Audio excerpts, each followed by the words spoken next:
Quella che mi ha dato la... Sì, esatto. Sai cosa posso fare? Per caricare già invece... Ah, però non so quale delle due, quello che si fa.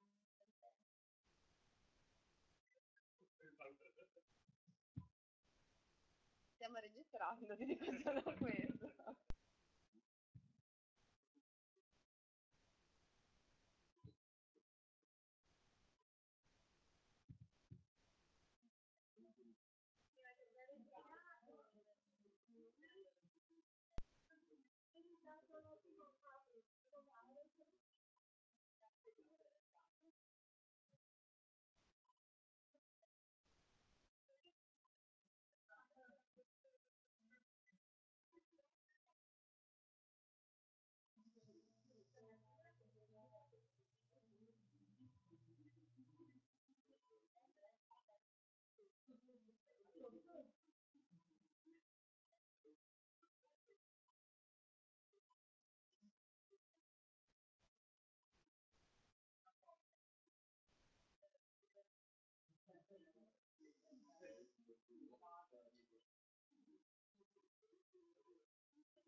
Probabilmente anche un po' prima, perché dipende un po' quanto veloce, quanto intervento ci sono da un all'altro.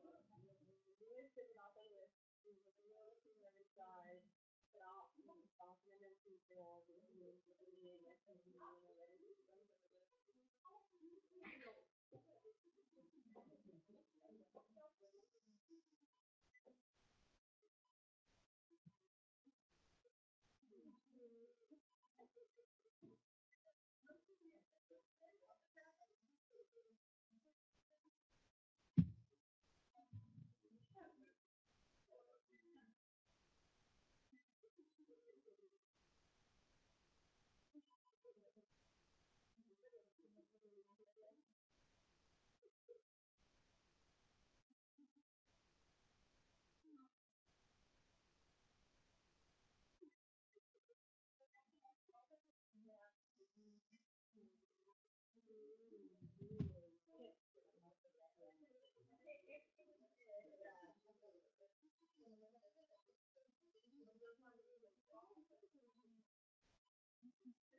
insomma, volevo far fermare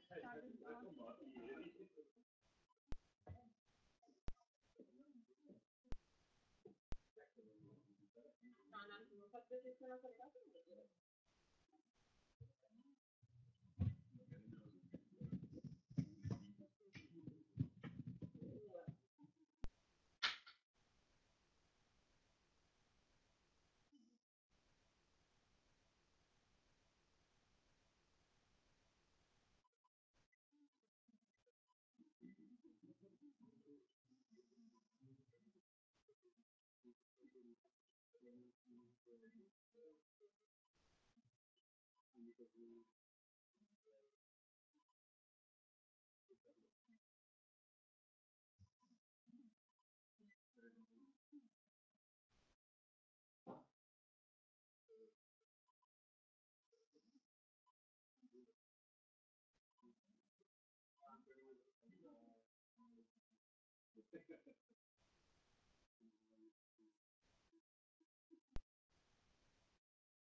Bene, bene.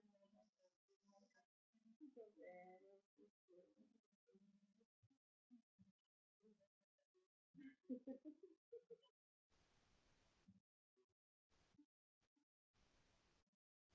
Sì, sì, sì.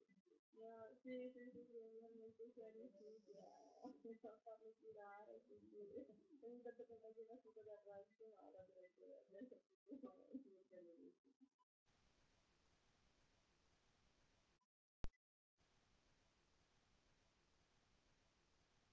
adesso direi che è giusto capace di fare, però non ho bisogno della cabina, cioè non smonterate un'ora per non fare la canzone che voleva ma sarebbero proprio fino a che poi l'ultimo giorno le danno tutto e non so, ormai ti dico che non intendere questa sera per iniziare perché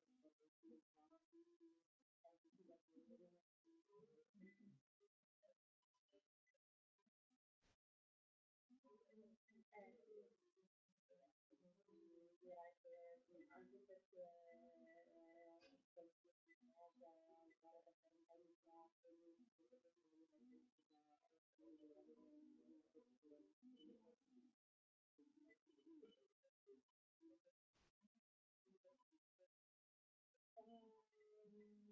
allora,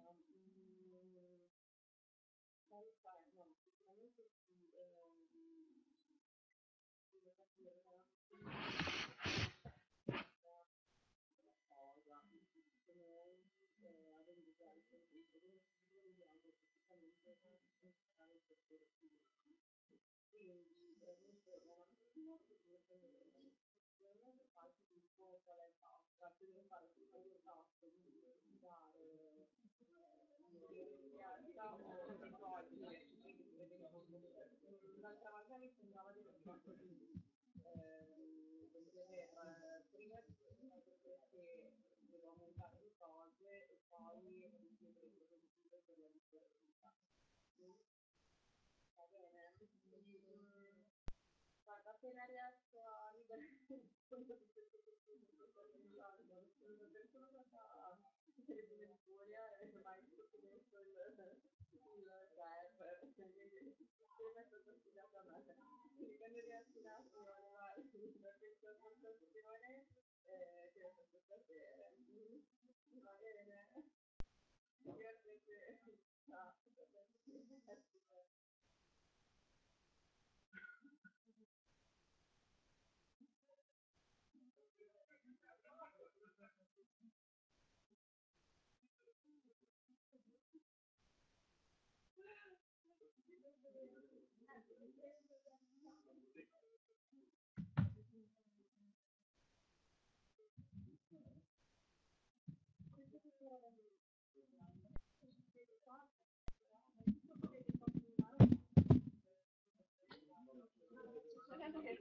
anche detto grazie.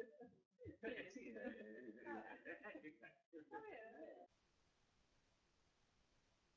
dico un albergo da gestire.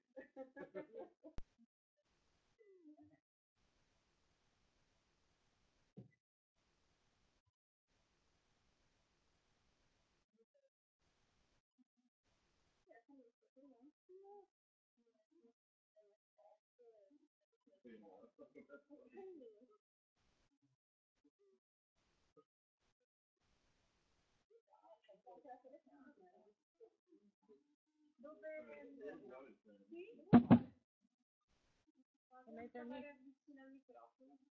Assolutamente, mi metto qua e qui il mouse.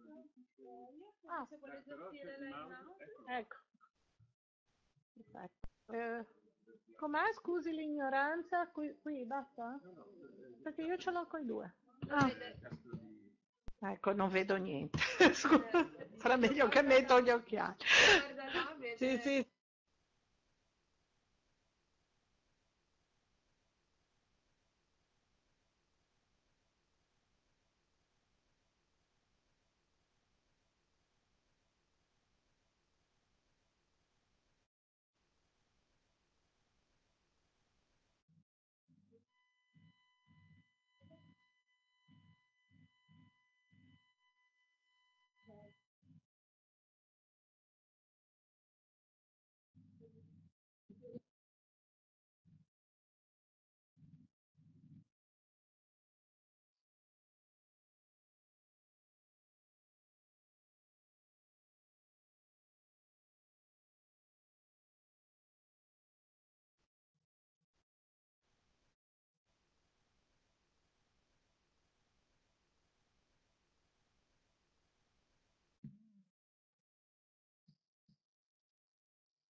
Good afternoon, everybody.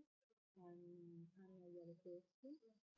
I've been for 7 years the person responsible of the city planning here in Genoa, and I was also responsible for the action of and the relationships of Genoa together with the port.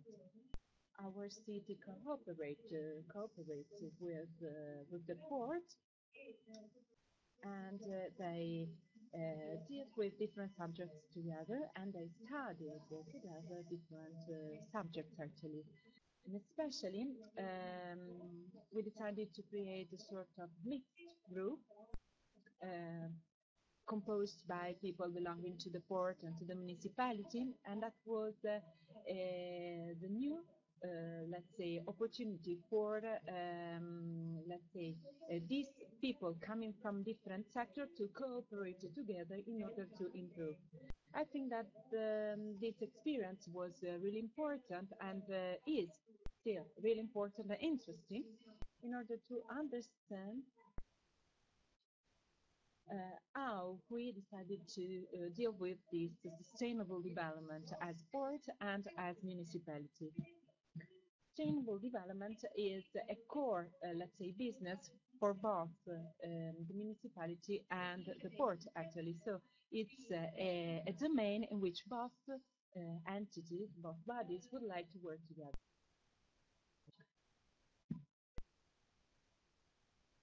So how did we start to work together?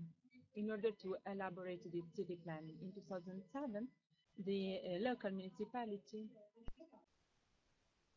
found out that there was the need for a new city planning, and this also because of the fact that the national and regional law um, asked for a change in terms of city planning, a modification or let's say, replacement of the existing plans. So we created a sort of working group, and at the beginning we had as the main consultant Mr. Renzo Piano, which is a well-known architect, but then we moved on to other architects, and in especially with a British one that dealt with also with the Olympic architectural project, let's say. So, however, our core, let's say, our main focus was this idea of smart cities, intelligent port. So, within this group, we wanted to develop this sustainable, let's say, project, the sustainable plans, cooperating with experts, with architects, and as we said, there was also cooperation among the municipality and the port. Of course, while starting such work, it is important, first of all, to understand the idea of city that every entity had, that everyone had, so which was the aim of our work. So first of all, we wanted to we had to define the city as we wanted it to be. And so it was important for us to think about some important aspects. First of all, we let's say, took some concepts into consideration. These concepts are summed up in these slides. So as you can see, 2% of Earth is occupied by cities, and within these 2%, you find 53% of the world population. And this is a significant and important aspect.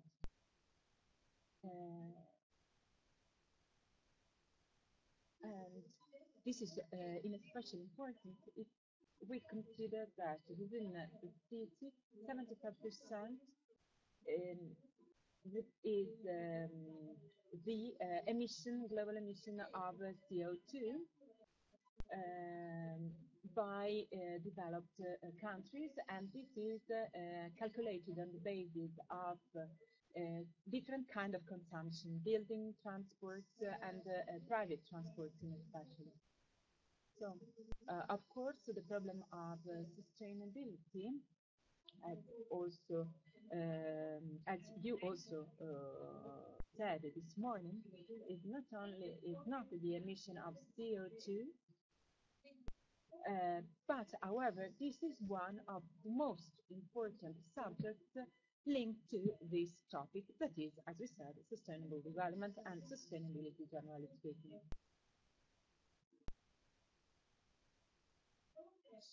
So,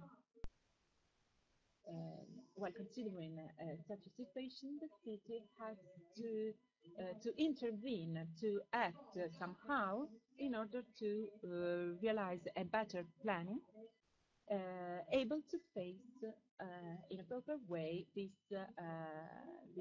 let's say situation of CO2 emissions, of sustainable development of quality of life.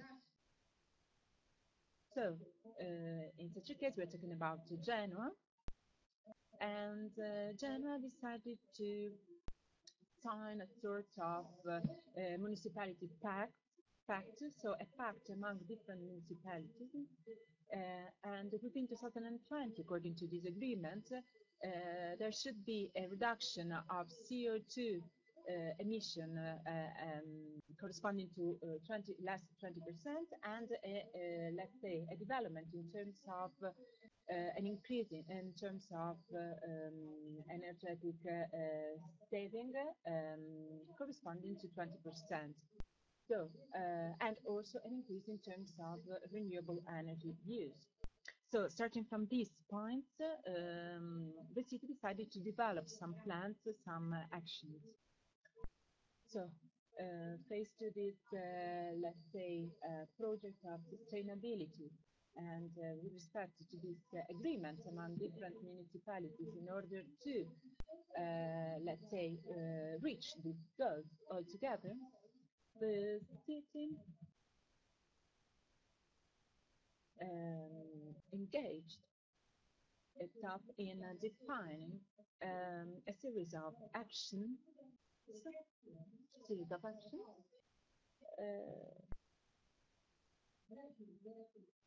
aiming to reach, as we said, its goals. So, main goal was to define different, let's say, actions, initiatives, aiming to reach, as we said, its goals. So, here you can see the principles of sustainable growth of the city, as we said. So also, as the professor said before this morning, dealing with the European Union, it is very important to set some principles, of course, that have to be respected. This is important at the level, at the European level, at the national level, and of course at the local level, so within a municipality. So it is really important to define, to understand which are the, let's say, worldwide principles, the community principles on which an action can be based. And so here you can find just a list of these principles within this slide, in this slide. So there's the idea of Genoa as a compact city, let's say an integrated city, a city which presents different landscapes, which present a sort of green lines, so with these hills, and this sort of blue line, so the presence of the sea. So let's say that this green line and this blue line represent the let's say the part of the urban area separated by the let's say the natural area. We have also to remember that Genoa is characterized by a particular, let's say, soil situation because of the fact that we have hills, that we have the sea, and that there are a lot of up and downs. And so the city is, in a certain sense, considered as area within these two lines. And inside this zone, inside this area, you find the requalification of the action of requalification and of reorganization, not only of the urban, let's say, aspects, but also of the social aspects. So it includes a sort of general improvement in terms of urban organization, as we said, as well as in terms of social, let's say, organization, social integration, and so on. So the idea was to respect the natural areas, such as we said, the hills and the sea space, and to focus on the improvement of the existing urban area. And the idea so was to reduce the, let's say, soil exploitation, to respect the actual urban area, as we said. And this is part of the European principle, because, as also we said before, the European Union set some principles. Within these principles, you have this soil, let's say, exploitation reduction or decrease. So another important aspect that we considered while planning this new city was the sustainable mobility. Of course, the city needs to have quick connections with the rest of the world, but in the meanwhile, these new infrastructures and these existing infrastructures, however, that need to be used in order to connect the city to other parts of Europe. This connection have to be, this infrastructure must be particular because the project is a project of sustainable mobility. So they have to be, of course, useful, but they have also to be sustainable. So the project focuses on the possibility to improve this infrastructure and especially improve the public transport. And so we have this last, let's say, principle, which is the improvement of the public transport.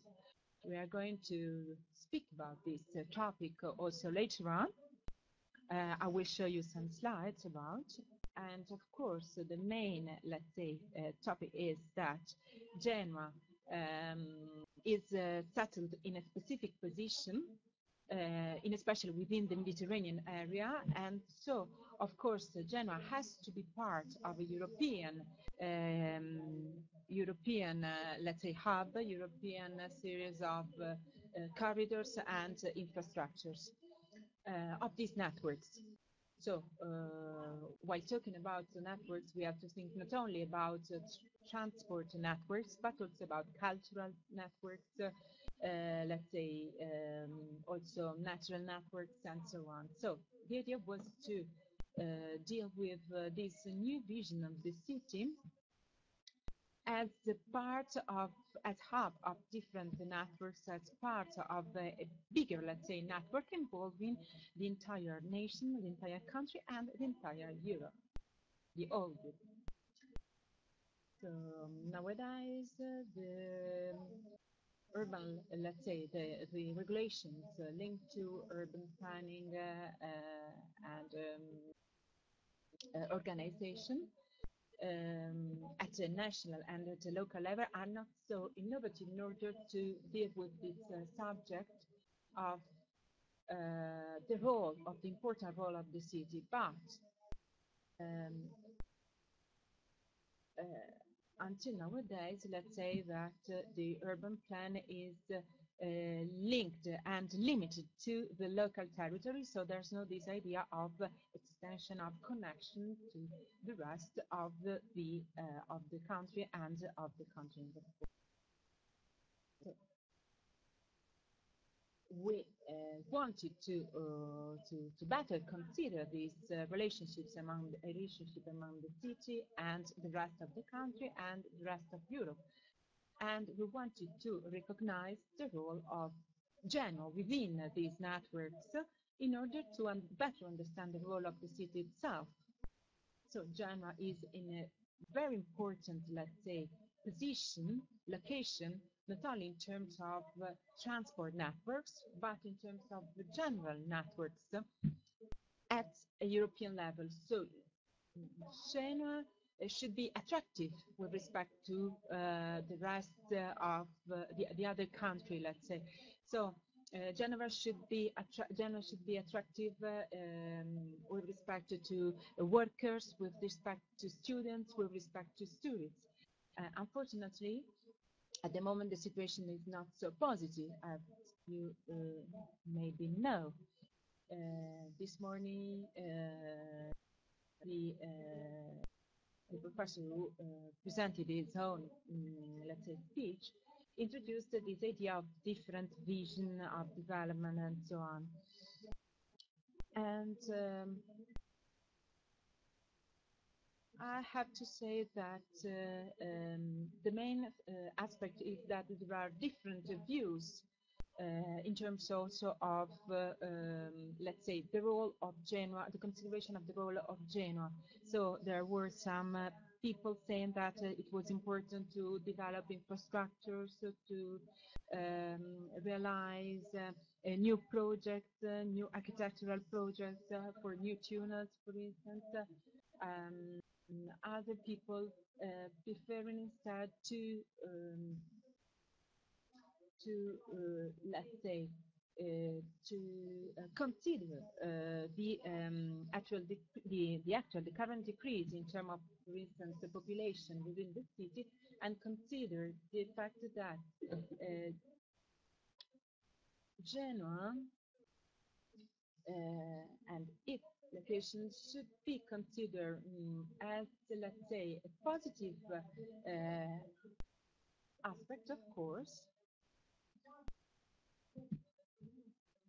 So, as we said, Genoa should, however, recognize its own qualities in terms of resources, in terms of nature, aspects, and so on, and try to, let's say, improve the existing characteristics and the existing qualities, let's say, of the city itself. So this urban plan, instead the one we are dealing with today, had a different, let's say, concept at the basis, because the idea was to consider Genoa as an attractive pole, an attractive city. So to consider Genoa as the let's say, a city that can have actually that can be an important center within the European, let's say, context, and to consider the resources that Genoa has in terms of weather, in terms of, let's say, natural landscape, and so on.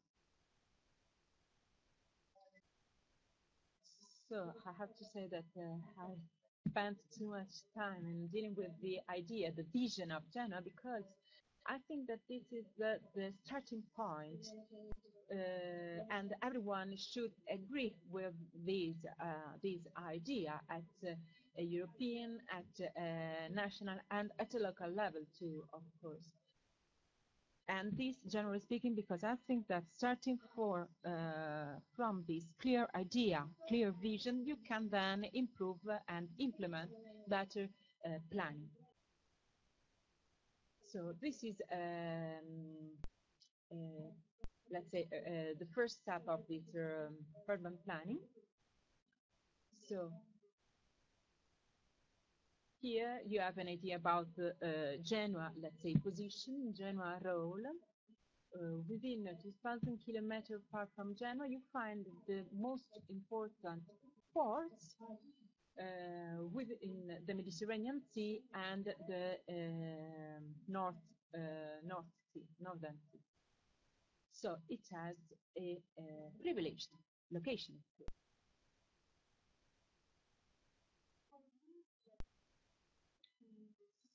So what happens nowadays? Looking at the traffic coming from Suez Channel, they are, let's say, aimed to northern market. 65% of this transport, these traffics are, let's say, directed to northern area. 11 or 17% to West Mediterranean area and 18% to Italy. So it is within Europe, the role of the northern market is really important. So as you can see, starting from Suez, the goods follow sort of specific, let's say, path towards the northern areas. Of course, if Genoa were much more active and attractive, and if the Channel 24 were active actually and let's say operational, there would be the possibility to let's say improve the situation of Genoa within this traffic, within this transport network. Of course, also dealing with this topic, there are different ideas. Some people think that Genoa should focus in especially on specific traffic rather than on container traffic. But let's say that nowadays the position of the city doesn't affect so much on the let's say general traffic within the Mediterranean Sea. So it would be really important to better connect Genoa and its ports to the rest of the Mediterranean area.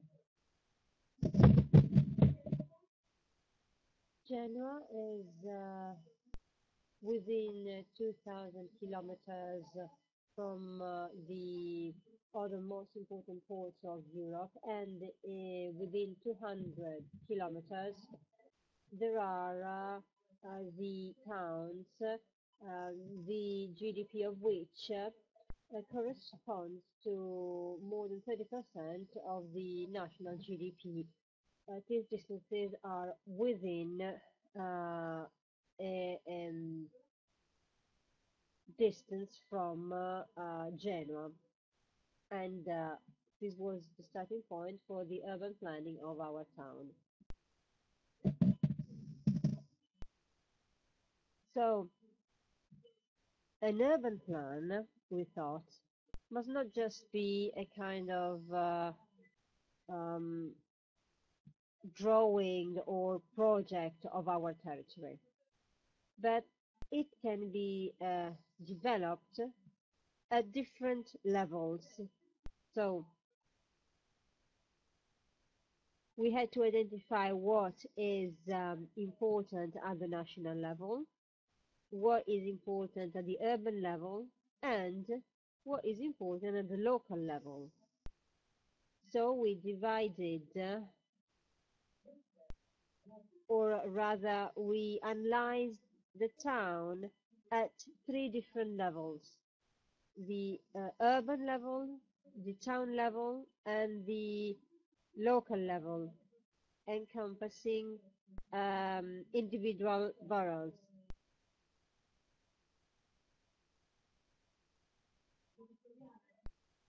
The municipio in Italian, that can be roughly translated with borough, is the local government that governs that part of the town. In Genoa, there are 9 boroughs, and they govern the 2 valleys of the town, and then there's the borough that governs the east, and then the west of the town, and so on and so forth. And each borough is composed of a small government, which cooperates with the government at the municipal level. So a number of planning activities and a number of actions, even political actions, can be then developed on these three different levels.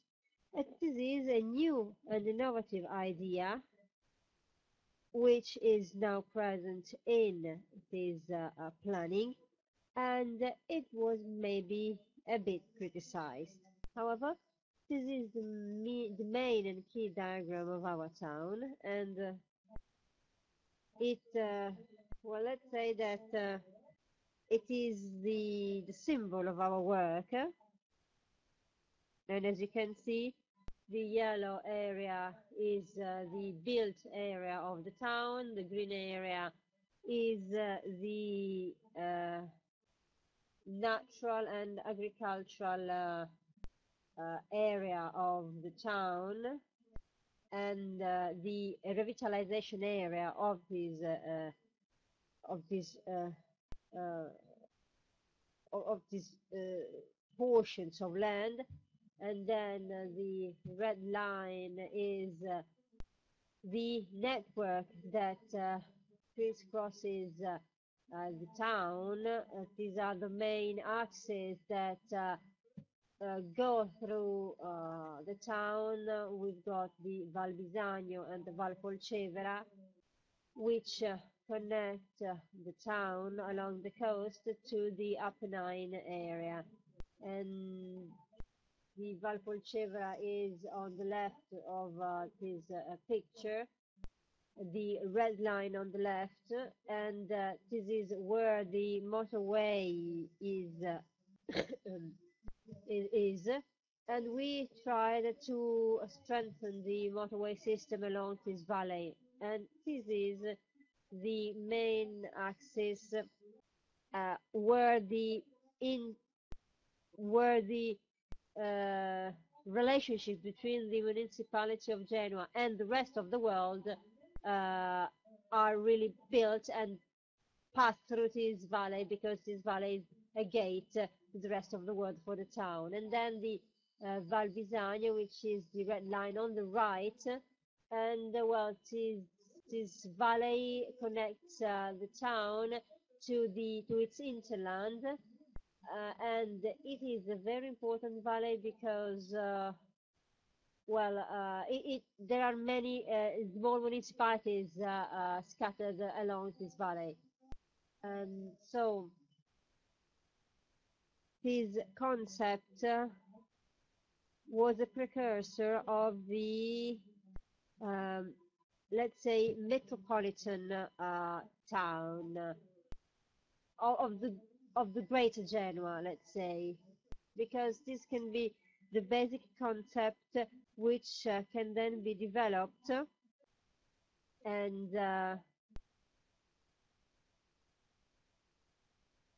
to this idea, the neighboring municipalities can then be added to this system.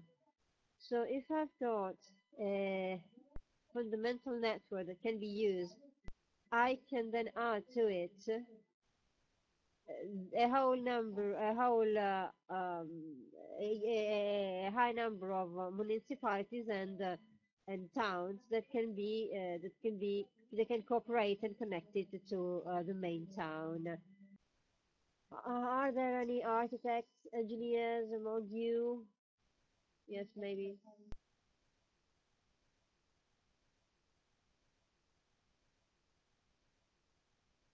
I'm not dwelling on this issue, which is plan documents. It is a very technical theme, which may not be interesting for everyone. I just want to explain you what the urban planning is. It is a very long document, and it is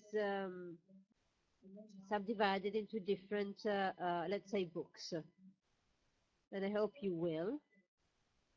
It can be found on the website of the Municipality of Genoa as Piano Urbanistico, Urban Planning, and there are many, let's say, books or chapters to this document. This is uh, let's say, organization of this document, the way it is subdivided.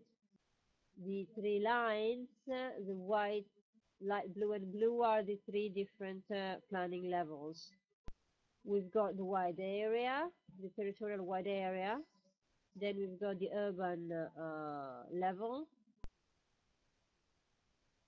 and we've got the different systems that are implemented in town, the natural areas, the mobility, and the production areas. So these systems are interconnected, and if I change anything in one of these, an impact will be the effect will impact the town as a whole. And then there's the use of the exploitation and use of land in the different boroughs. These plot of lands are in the individual boroughs, and they may be either public or private plots of land. And then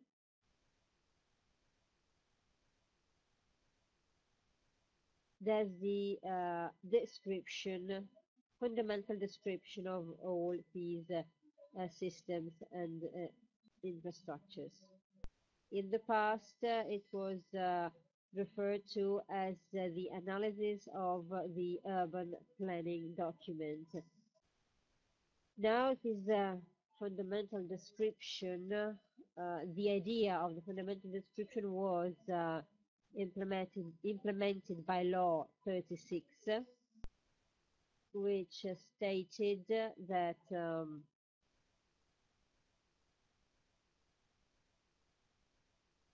studies and research may be carried out, but they are not useful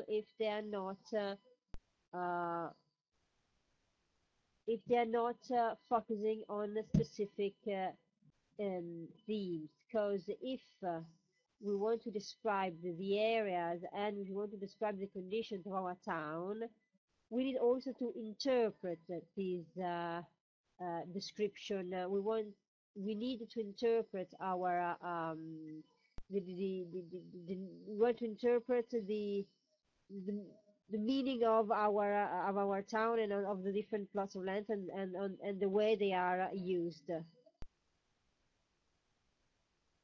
His fundamental description is then used to develop a document containing all the objectives and goals of this that must be achieved within the town territory.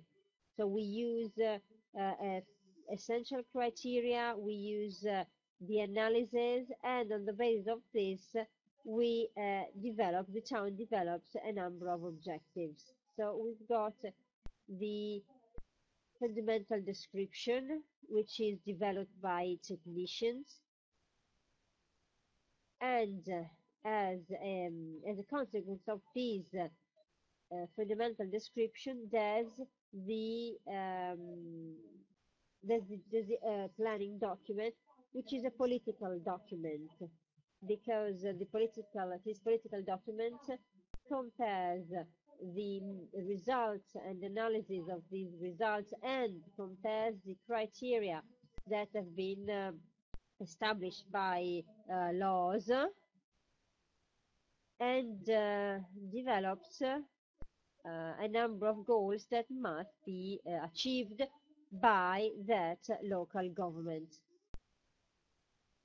So these features that are real and concrete, but also cultural and political aspects, must be put together, and they create as a result the uh, the ultimate objective of all these documents.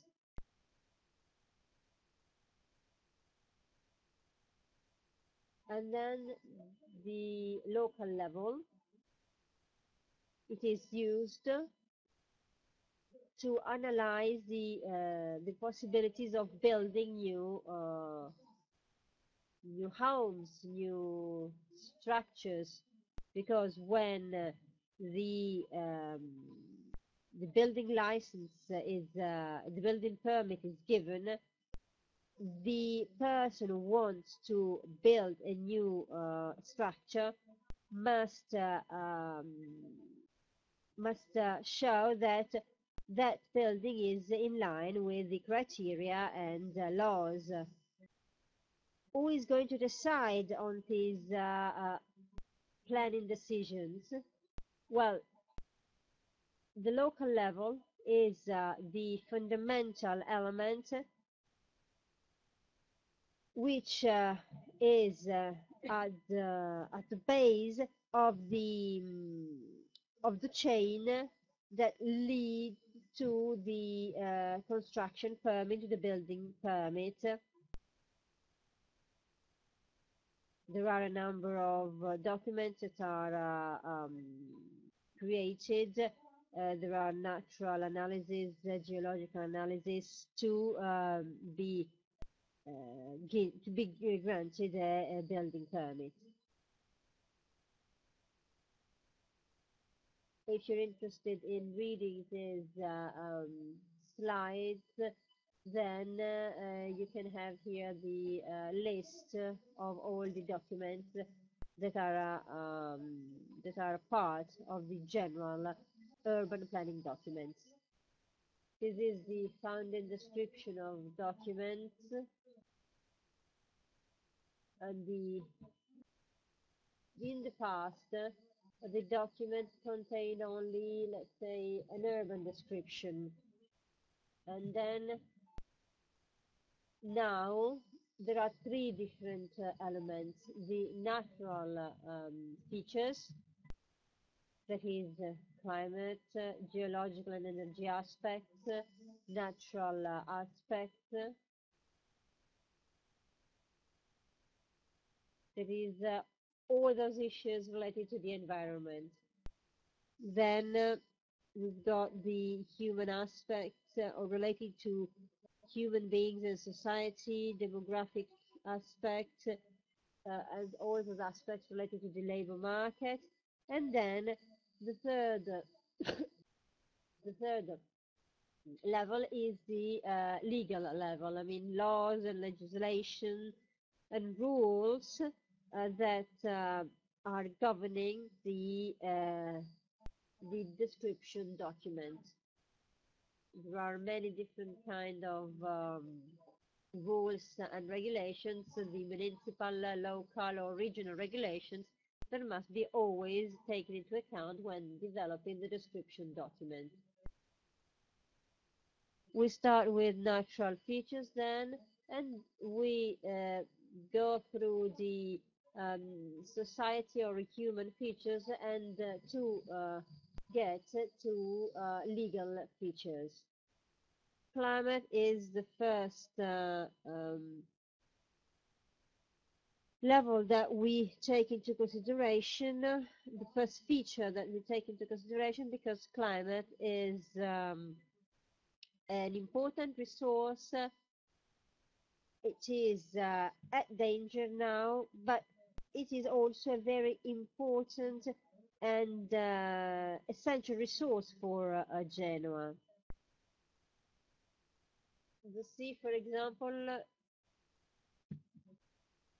must not just be seen as a tourist attraction or a way or a transport or a way to use to transport goods or passengers, but the sea influences the climate of the town. Because, for example, in Genoa, the natural and green areas are not very widespread, so the climate is influenced by the sea. So all these features and themes have have an influence on the document because they influence the way you decide.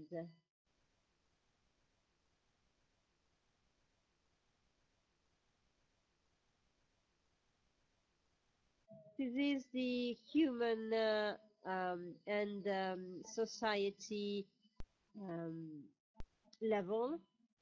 These are the features related to this level.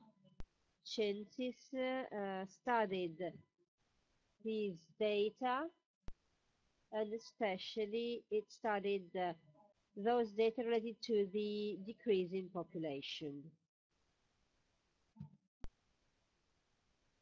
In the past, Genoa had almost 1 million inhabitants. Then the number of inhabitants decreased to 800,000, and then now it's 600,000 inhabitants, more or less. However, the situation is not stabilized because,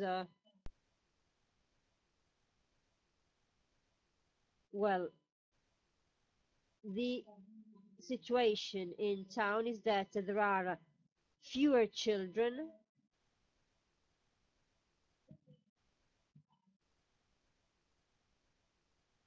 but the fact that there are fewer children, the lower number of children, so the lower number of citizens, is compensated by the number of migrants.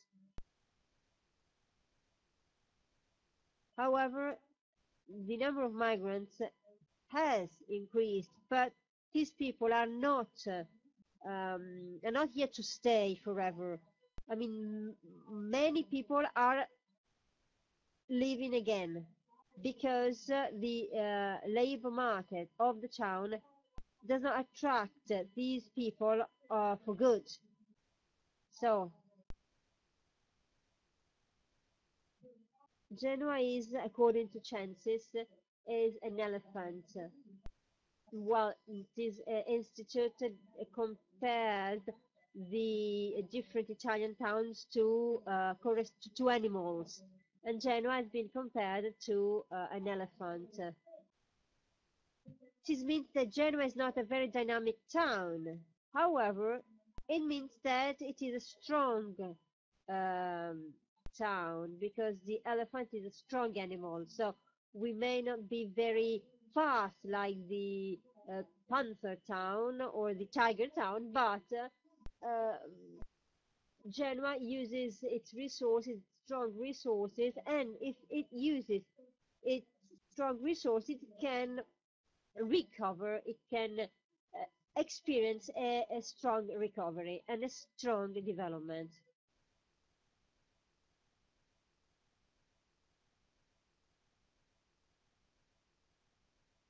So this choice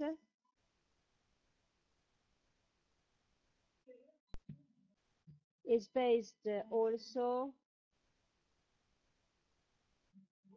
on the is useful to uh, develop new attractions and new opportunities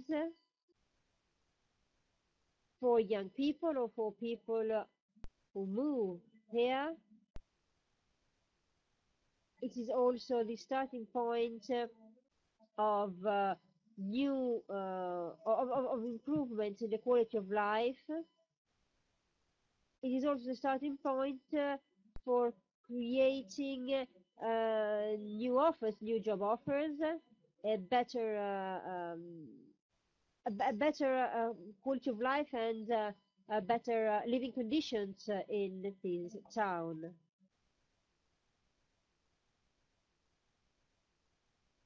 Genoa was especially relying on heavy industries in the past. Heavy industry sector was important not only for this town but for Italy as a whole.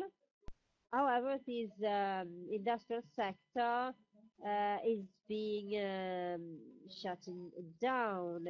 Even the shipbuilding industry is experiencing difficulties, huge difficulties from an economic point of view, from a social point of view, and what is so very fundamental for the town. So what is essential for the town is to reinvent itself. It must it must develop new offers from an economic point of view. It must offer new kind of jobs which are different, which must be different from the past. And sustainable development has been considered as such as a new way of developing the town.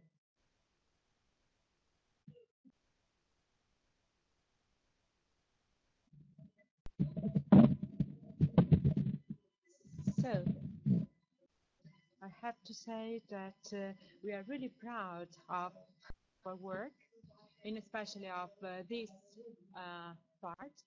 I may suppose that it's annoying for you, but I would like to show it to you because it was really interesting. So we started from the fact that there was no systemic information, let's say, organization of local data in Genoa. So let's say that there were just a few maps that were, however, independent one to the other one. So there were no connection among the maps that we had at disposal in order to understand the soil, the territory. So we mixed all these topics, geological topics, water-related let's say, matters, natural aspects, biodiversities, natural parts, green areas, which are important also in terms of heritage. So we considered all the aspects with a reference to the, let's say, the geographical aspect. So we created,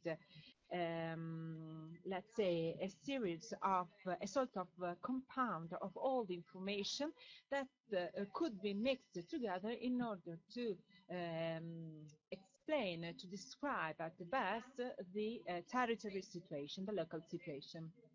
So we started from a specific point of the territory, and starting from it, we could have all the information about all the different aspects.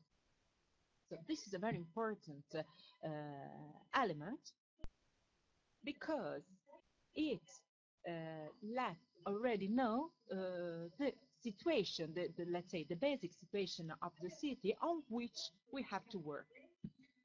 So we, let's say, divided all these maps among weakness maps and strength maps, let's say. So we pointed out the critical aspects, and let's say that the aim in such a case, while intervening in terms of urban planning, is to improve the situation, to solve a problem, and in especially to consider the situation as it is, and to take into consideration also the heritage and historical aspects. And these are some, let's say, aspects that can represent a sort of constraint while realizing urban planning. But I'm referring also to, let's say, areas that have been affected by floods and by different, several, let's say, negative aspects. And these, let's say, maps of critical situations were realized starting from these aspects that have been gathered together in order to find out a solution, let's say. Then there are these, let's say, strengths and opportunities maps. So the, let's say, these maps, which are the green one, represent which are the strengths, the opportunities, the biodiversities, the advantages of a specific area in terms of woods, for instance, in terms of ecological situation, and so on. So when a citizen, a public administration, the municipality itself, or each, let's say, office of the municipality wants to act in this situation, has to refer to this map in order to understand which is actually the situation in that part of the territory. So everyone has to take into consideration these maps that represent the right, let's say, description of the situation in order to better realize to realize a better urban planning. So within our plan, there was also a so-called area of, let's say, modification of transformation. And the idea was to realize some important tall buildings. But once we made a comparison between this project, that was a project linked, a project regarding a district, with the map that we had realized, so the map with all the information about that specific part of the soil, that specific part of the territory, we realized that that area was characterized by by a lot of water sources. And as you maybe know, these water sources represent some constraints by law. So the problem was also that this building, the creation of this building could influence these water sources. So in the end, we had to plan again the situation in order to modify the original plan and to realize it in a better way while respecting the territory and its, let's say, characteristics. Just to sum up, we could realize that project, but we had to modify it with respect to the information we gathered through our new maps about the territory. So sustainability is a very important topic because it deals with, let's say, multiple topics, interaction, cooperation. So the idea is just to, as we said, sustainability deals with the importance of communication, cooperation among different sectors, among different technicians belonging to different sectors in order to have the best results.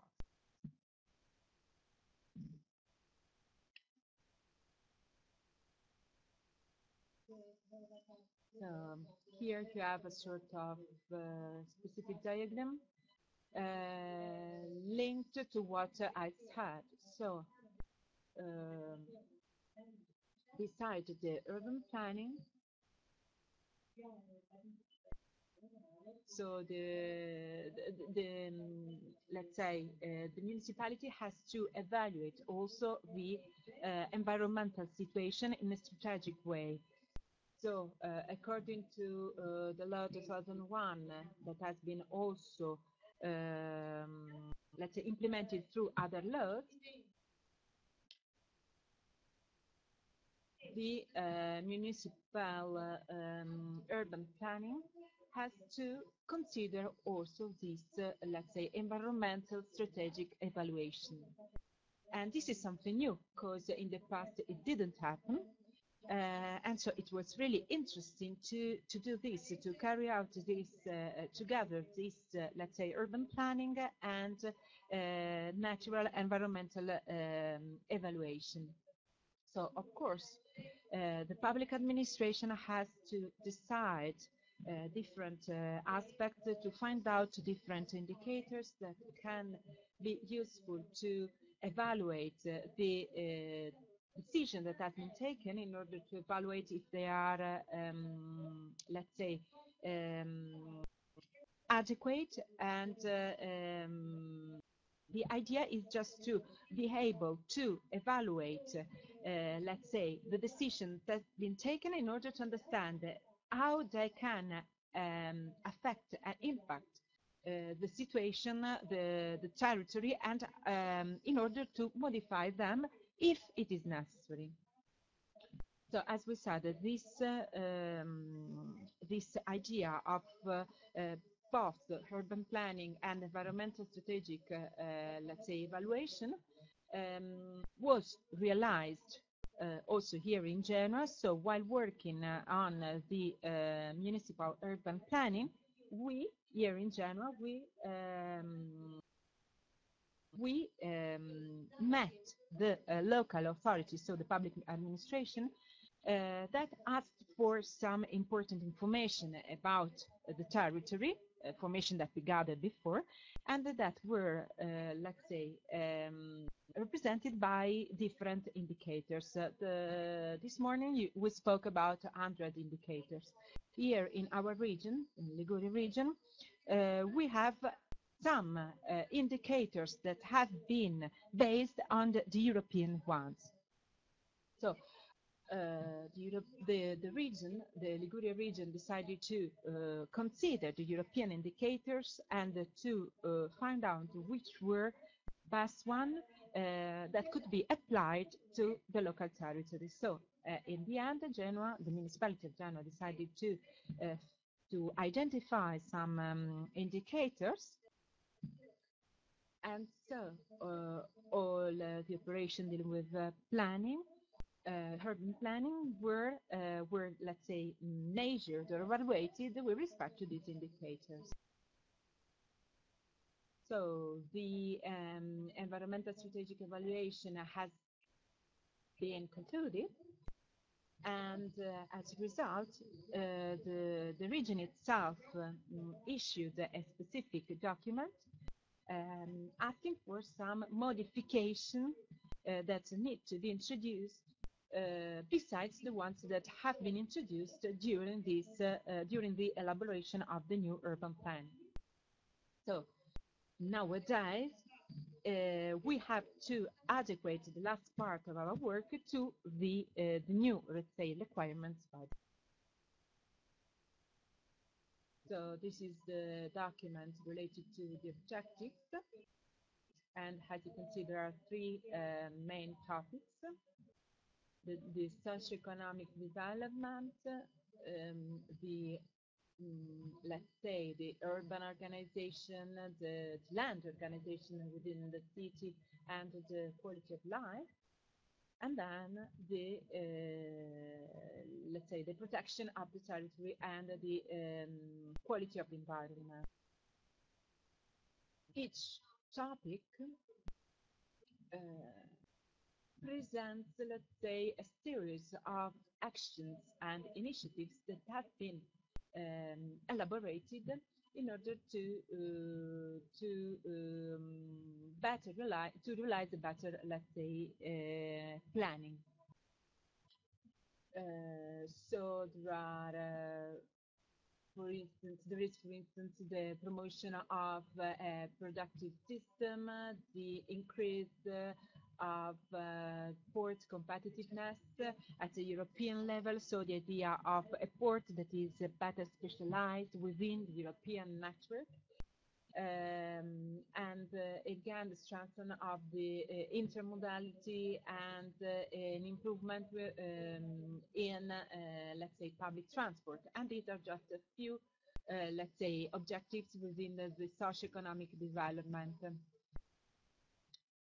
Of course, you can find out this information. I can also leave you this presentation. Just to sum up, let's say that these are actions and initiatives that represent the result of what we did before, so what I explained before. So this is a sort of results coming from this cooperation of political, let's say, activities and actions and studies, and let's say our studies in terms of urban planning, in terms of environmental strategic evaluation.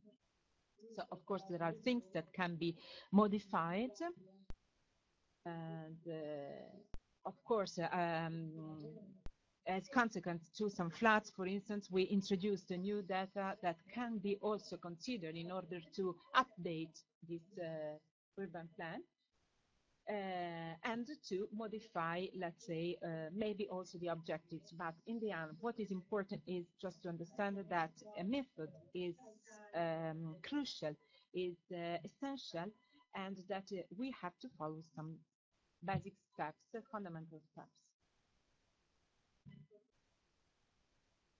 So, this slide lets you understand the importance of the relationship, the connection among the port and the sea area and the hinterland. So here you have the representation of the relationship, the city-port relationship, and this relationship is based not only on let's say the area, the sea area, but also on the hill area. So, as I said, the main thing is to re-establish this relationship among the sea, between the sea and the hinterland, let's say. So nowadays, all the connections or the relationships are based on, let's say, the coastal, let's say, area. But nowadays, we have to go back to the past and to re-establish, as we said, these relationships among hills and sea. Because here in Genoa, for instance, you can find in the hinterland some places where there are some difficulties in terms of, let's say, natural situation, and also in terms of, let's say, local organization and productive activities. But of course, it is important to re-establish this relationship.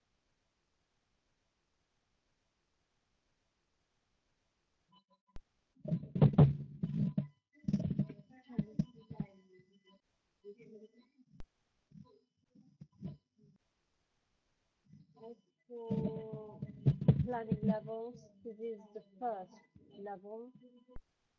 This is what I was referring to when I referred to the wide area planning. This is the Terzo Valico, that is the railway link, 54 kilometers in a tunnel connecting Genoa to the areas beyond the Apennines.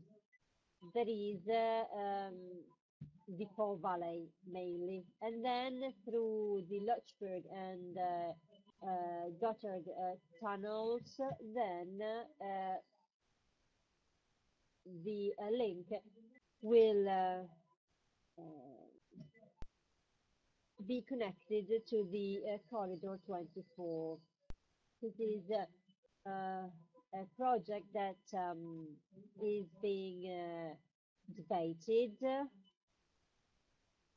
because this railway link will impact or may have a strong impact on the environment. Sustainable development was mentioned today, and the speaker this morning was referring to the global vision, let's say, of sustainable development. And I think that this is an example of global vision, because the infrastructures cannot be separated from the global vision. So we have to analyze the costs and benefits of this infrastructure. There are benefits but there are also negative effects. For example, the construction of tunnels, the construction of railway lines that will affect important natural areas. We may think of problems due to the geology of the area, for example, and that these effects will affect the area where the line is built, but also will affect the surrounding areas as well. However, we have to take into consideration the benefits of the construction of this line. And there are many benefits. For example, a shorter travel time between Genoa and Milan. But there are also other benefits. For example, the connection of Genoa to a wider area, which has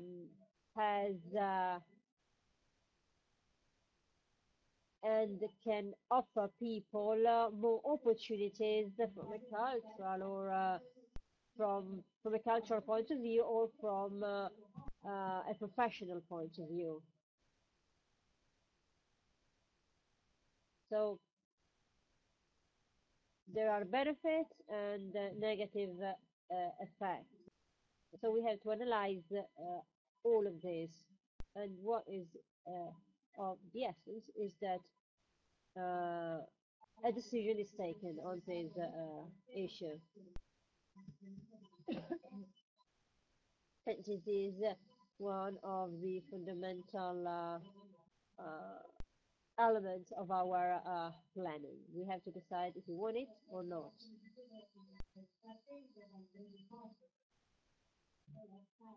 This is the uh, large scale level, and as you can see, the new Terzo Valico railway link is integrated into a wider planning of the town.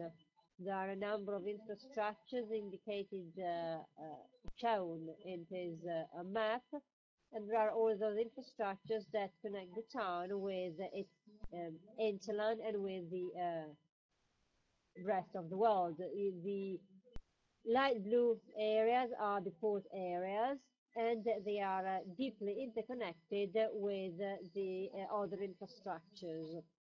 The Terzo Valico railway line, railway link, is connected to the port of Voltri and to the port of San Pierdarena, which are two boroughs of the town of Genoa. And so the choice of this infrastructure is based on transport need, but also on the planning of port activities. The port of Voltri was chosen to handle containers, and the port of San Pierdarena was chosen to handle other kind of goods. These are the two centers that handle goods and handle containers for the port of Genoa. So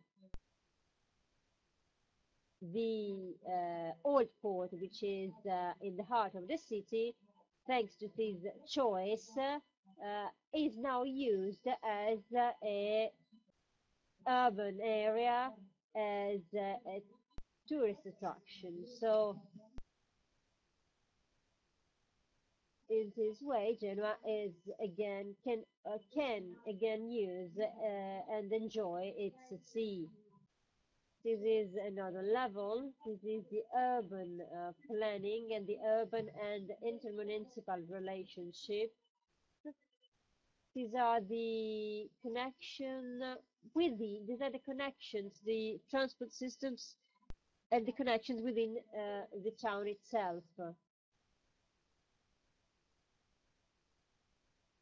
A number of areas are identified, and they are they are given a specific role. There's the historical and cultural areas, there's the production areas, there are the natural areas. The green spots indicate the natural areas, and I mean important or valuable natural areas that are a kind of link between the mountains and the sea. Here, the biodiversity areas are indicated, as well as the historical and cultural parks, the natural parks. All these natural areas can be used if they are connected together. Little space is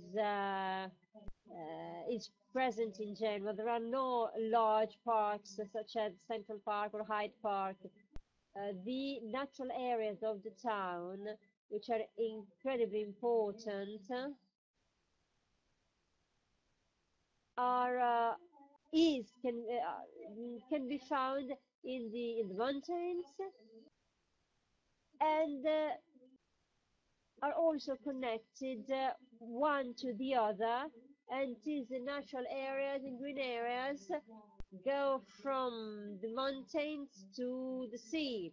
And this is what in the 19th century people who lived in Genoa at that time, well, they understood it well because they created these kind of corridors of natural and green corridors from the mountains to the sea. And there are avenues, for example, linking the different natural and green spots of the town, and get then to the sea. So what we have to do is to recreate this network from a natural or from a natural point of view, from the point of view of the quality of life, but also from an environmental point of view, because it helps diminishing the GHG emissions, or it helps diminishing the CO2 emissions. So the green and natural areas are not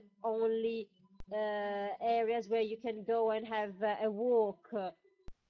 These are areas that in any way improve the conditions of the town of Genoa.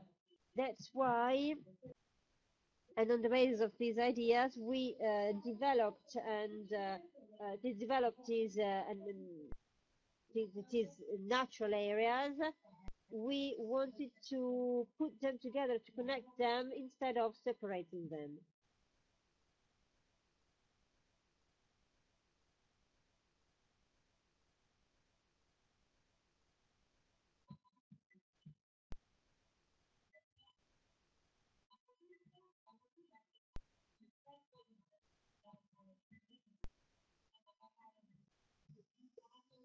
This is the third level, the urban level, the district level, the local one, let's say, the borough level, let's say. And at this level, the different plots of land are defined, and their use is decided. This is the historical center. The light blue area is the port area, and the gray area is the old port area. So what we need to do is to connect these port areas and the urban areas.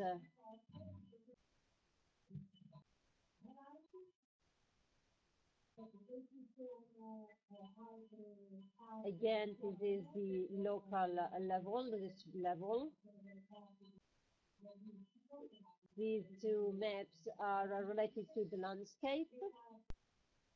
The first one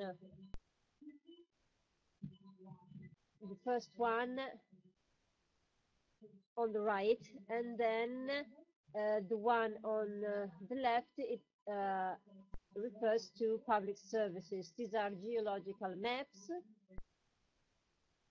and there are the geomorphological constraints as well. There are a number of rules and laws that define the limits and rules that have to be followed and applied into these areas when you've got to work or build some new infrastructures in the area. The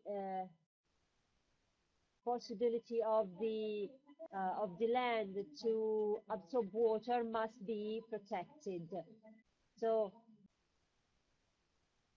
if works need to be done in these areas, the features, the ability of the land to absorb water must be protected.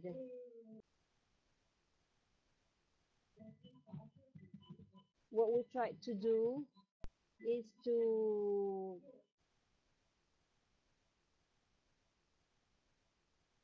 identify those rules that allow us to revitalize the area if I start working on that area. So the penetrability of water into the soil must be protected. So if I start building new infrastructures in the area,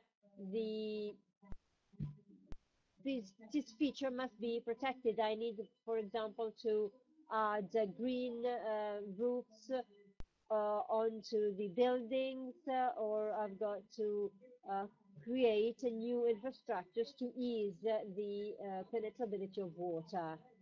If the area is already built, I have to improve the degree of penetrability of water in the area that has been already used. So if requalification works are needed, they must increase the level of penetrability of water into the area, into the soil. This is incredibly important to achieve a good level of sustainability. That's why I'm mentioning the idea of penetrability of water into the land and into the soil. The low level of penetrability of water into the soil caused many dramatic events in the past, flooding, for example, because the creeks and rivers were ill managed in the past, but also the land was the permeability, the penetrability of the land was not protected in the past.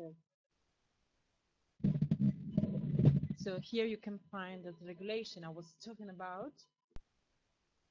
And so there are some important rules concerning the urban, let's say, territories, and concerning the water-related and hydraulic aspects and geological aspects. Another important element, another important theme is represented by the study of transformation district, let's say. So in Genoa, we found out 38 areas presenting some, let's say, problems in terms of critical situations, complexity, let's say, presence of different infrastructures, strategic positions, so strategic areas, let's say. And so we wanted to focus our planning on these areas. We wanted to find out some specific scheme in terms of planning of organization of these parts. So here you have a drawing by Renzo Piano, for instance. So we started from such drawing describing the territory, where you can find the essential aspects of the area. So There's the green for green areas. Here you have the so-called Valpolcevera, the important, let's say, connection that have to be present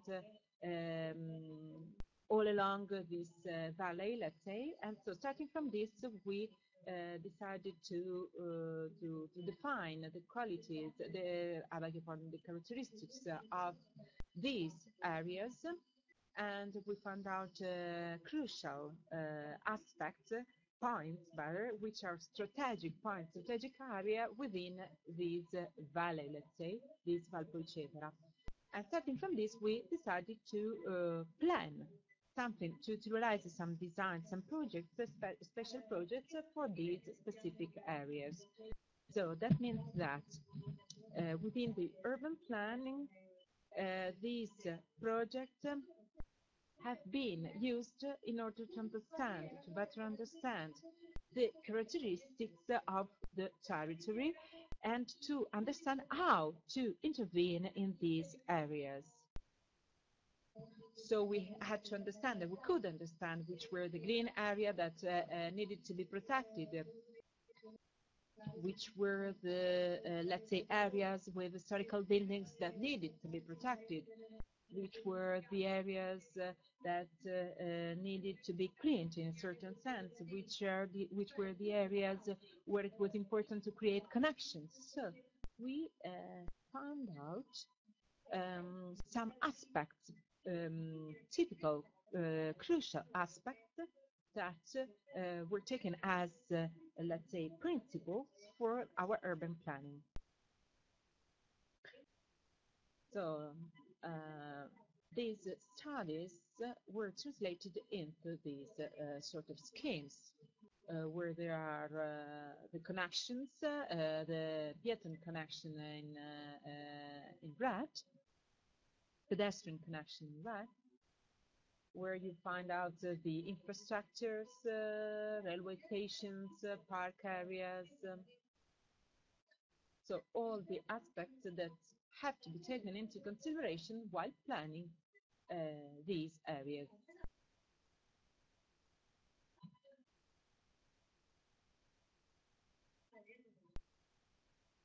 And then there are these rules that have to be, let's say, respected. So now I would like to talk about the sustainable transport.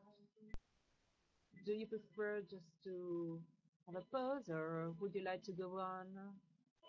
Okay, let's go on.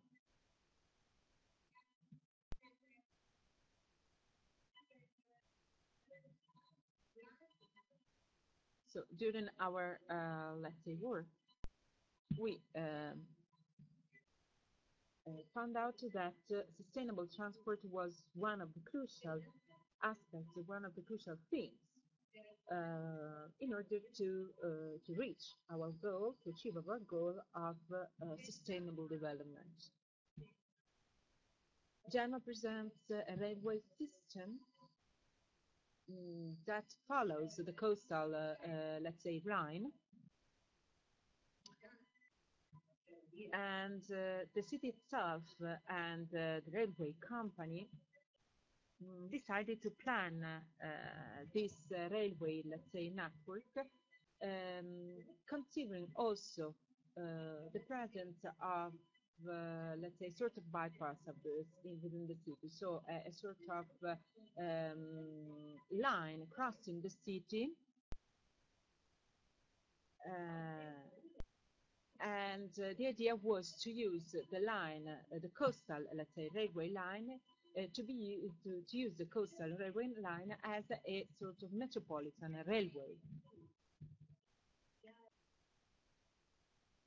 So the current railway, let's say, should become a municipal railway.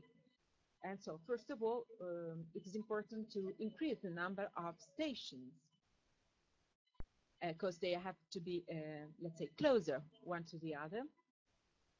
Because now we enter another, let's say, domain, which is the public sector, so municipal, local transport service.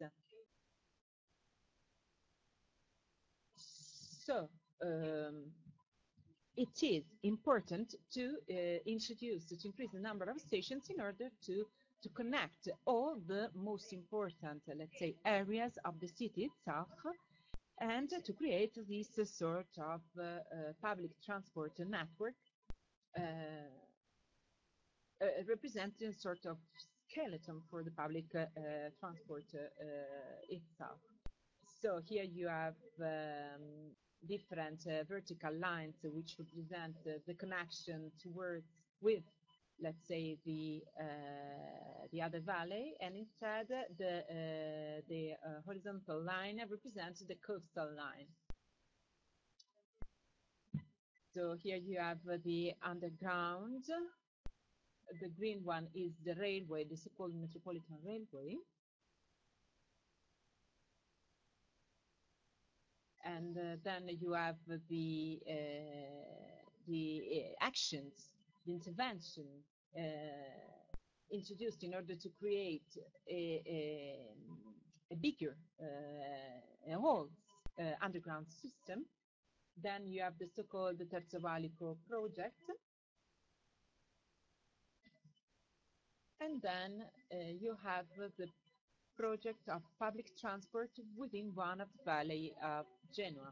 So the idea is just to create a public transport network that develops all along the sea, let's say, all along the coast, but also within towards, let's say, the hinterland. So the idea is just to use the old railway as, let's say, municipal metropolitan railway, and to increase the number of stations.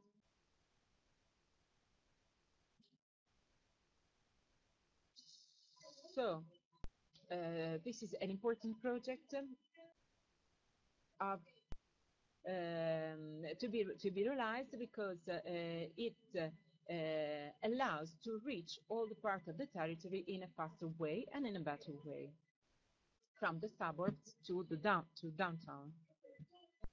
And this is a very important aspect, having an impact on other aspects too. For instance, in terms of real estate, there might be an increase in the value of suburbs, because the suburbs can be much more attractive because of these new transport services.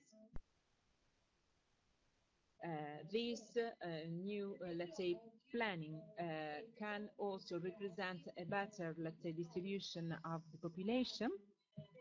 Nowadays, a lot of immigrants live in areas which are close to downtown, such as the so-called San Pier d'Arena area, because a lot of them work in downtown shops or however, working downtown. And so they need to be close to the city center, let's say. So a lot of them live in this area, San Pier d'Arena area. So let's say that in such a case we have a sort of lack of balance, let's say, and there are unsustainable situation in the end,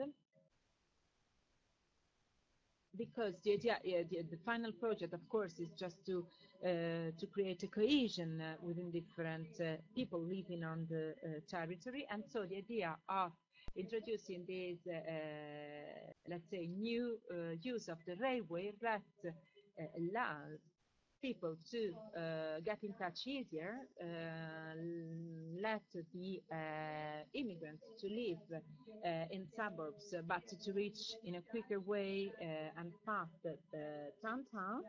And this is also useful for students that can live in the suburb and then go to the university by using, let's say, this new, let's say, service, which is the so-called metropolitan. So, in such a case, we have also an improvement in terms of quality of life. And this is one of the main aspects of sustainable transport. How to realize this project? First of all, we had to take a sort of economical decision, The Ferrovie dello Stato, so the railway company, have owned a different part of the city itself. So the idea was to re-evaluate some areas belonging to this company that had been dismissed, however, in order to let's say, realize the project and so to find out new stations, for instance, for this connection, new rails too. This is a very important topic, as we said, but it is hard to realize this project. We had a lot of difficulties, and the main, let's say, limit was set by the railway company itself, because the idea was to use their extra areas, business areas, in order to improve the service, but we had some difficulty to let's say, to interact with them. So this is a very important topic, and that is the let's say, the cooperation between the city and the different entities within the railway sector.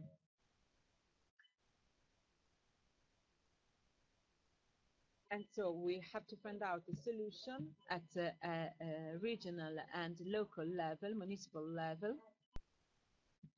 And of course, the railway company has to improve the transport situations and have to solve its own economical problems. But in the meanwhile, say, this company has to consider also the advantages that the city can have, and so has to cooperate with the city itself, the municipality itself. So we have to face this topic, as we said, and I think that this is one of the main goals of the city, but of the region itself, I would say. So we have to solve these problems in the relationship with the railway company.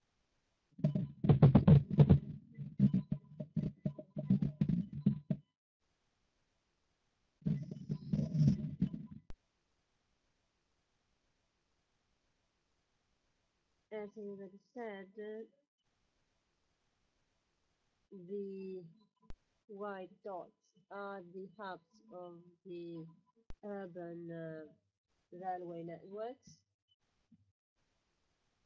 where the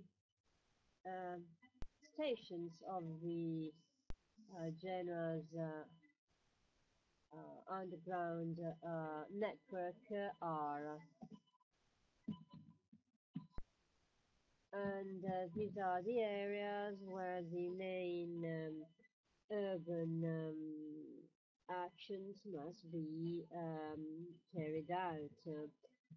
So the choices related to the urban activities and actions are connected to the organization of the entire system. This is the Val Bisagno, an example of the planning for the valley. What we envisage is the construction of a public transport system along the valley. So what we want to build here is a tramway line which will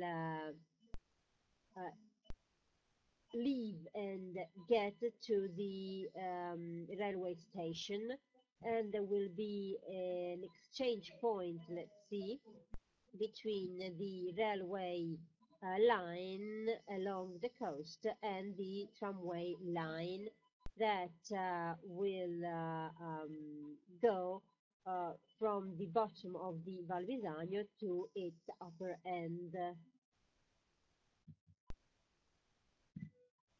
The areas along the Val Bisagno are many. There's the area where buses are parked, for example, or the area where the market of fruits and vegetables is. And well, this valley is basically used because there are many municipal companies and departments uh, along the valley, and the construction of a tramway line could be extremely important because it will be a real access on the basis of which a new reorganization can be achieved. And then we analyzed the conditions of the valley, and then we um, carried out a number of calculations as far as the number of people that travel every day, as far as the lower number of cars that may circulate in town if the tramway line is built. And so we, of course, know that the greater the percentage of public transport services, the lower the impact on the environment. The same research and study have been carried out for the Valpolcevera. As far as Valpolcevera is concerned,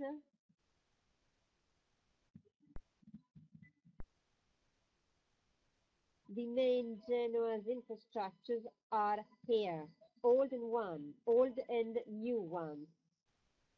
The motorway passes through the valley, and then the motorway may be enlarged, which is a project that is being debated, harshly debated.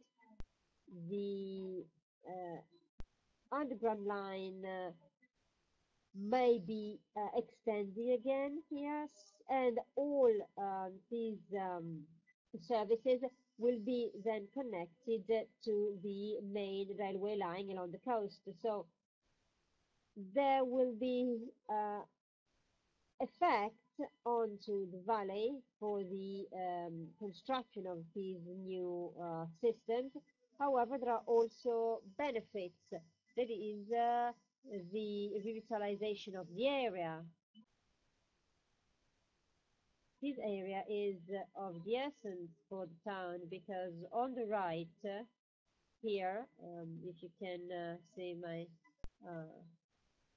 if you can see the right side of this slide, the network of Liguria's fortress starts. I mean, there's a number of fortresses that surround the town, and this day system starts there. And the Genoa's municipality is starting working on this issue, and it has set up a technical panel related um, to the management of municipal of um, municipality-owned land, and they are trying to work to manage the entire system of fortresses to protect them and to give them new value as far as the historical, as far as their history and their traditional nature are concerned, but also as far as the economic conditions and as far as the economy and as far as tourism are concerned as well. So, sort of natural park, historical park um, may be created here. For example, we've got a park, an historical park in Verona or in many French towns. So the municipality of Genoa would like to create such a park, such a, a system giving new value to the purposes of the town. However, this means that a complex planning must be carried out, and we also need an implementation and management system where private companies are likely to be involved. So we will need a huge amount of European a huge quantity of European funds, and well, it's going to be useful because in such a way the Genoa would take part into European projects aiming at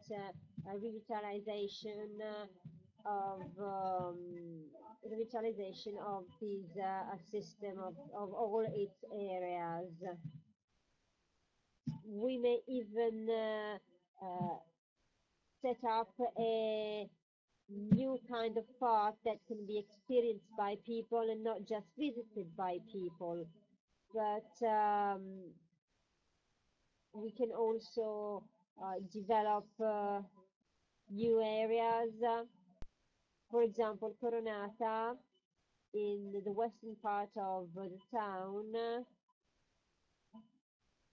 there are agricultural areas, and it is a small wine producing area even now. So we have to plan the management of these areas, and we have to integrate to link the protection of these areas and the construction of the new infrastructures.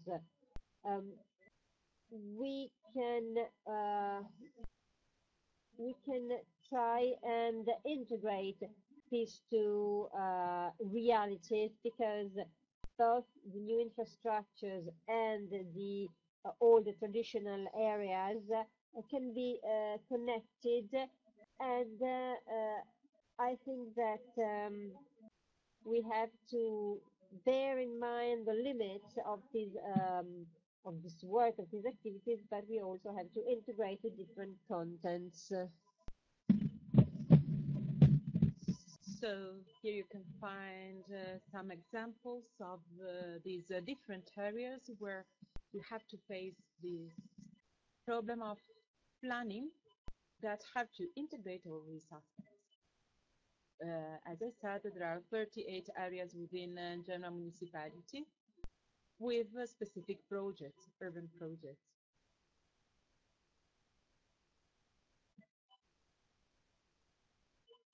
So here we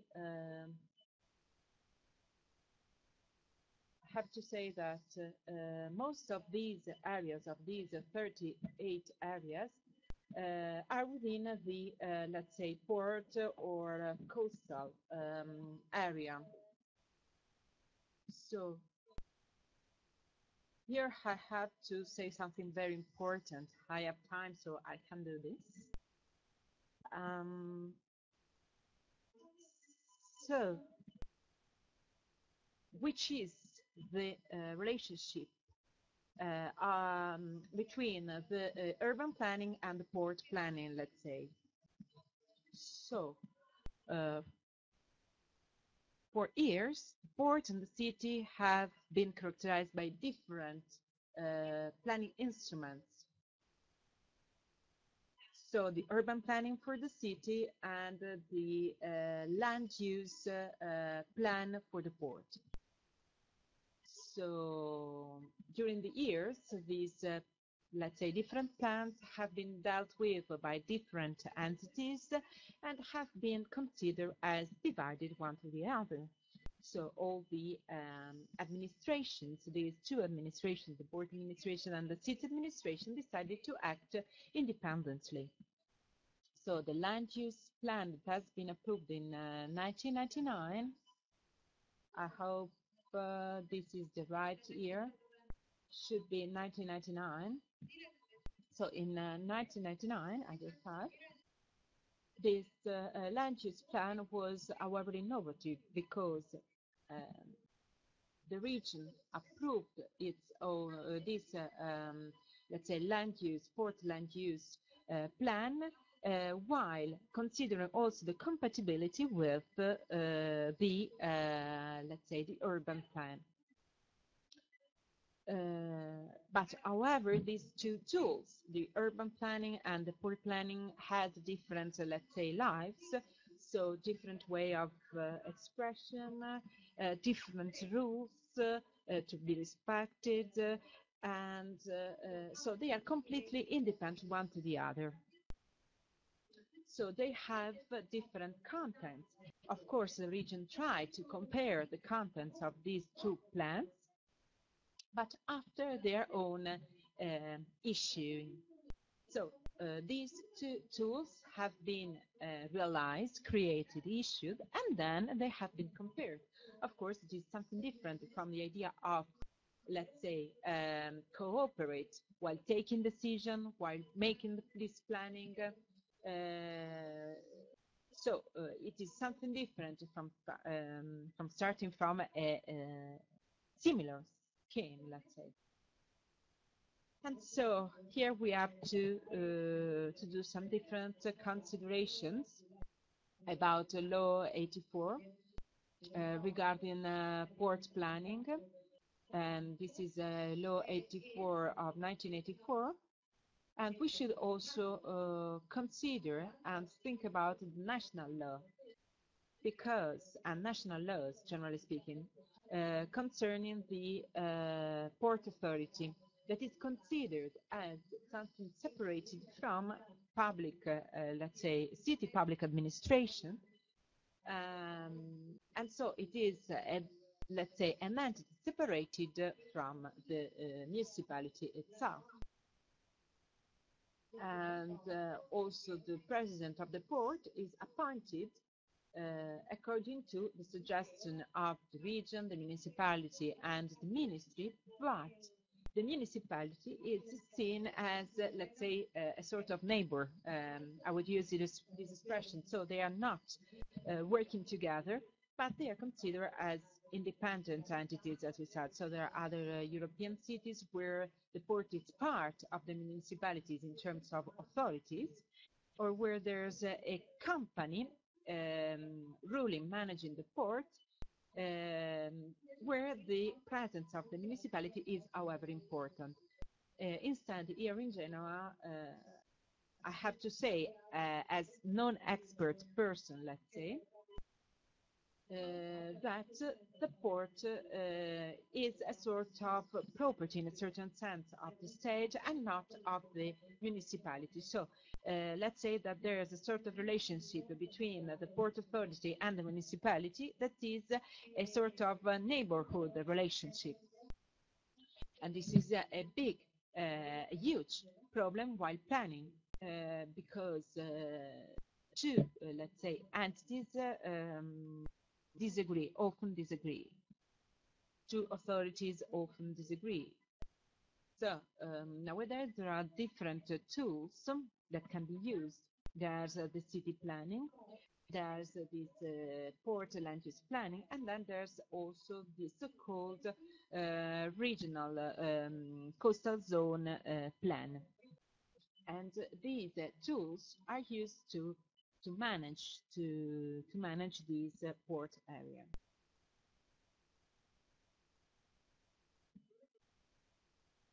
I would like to add also that the port land use plan, the current port land use plan,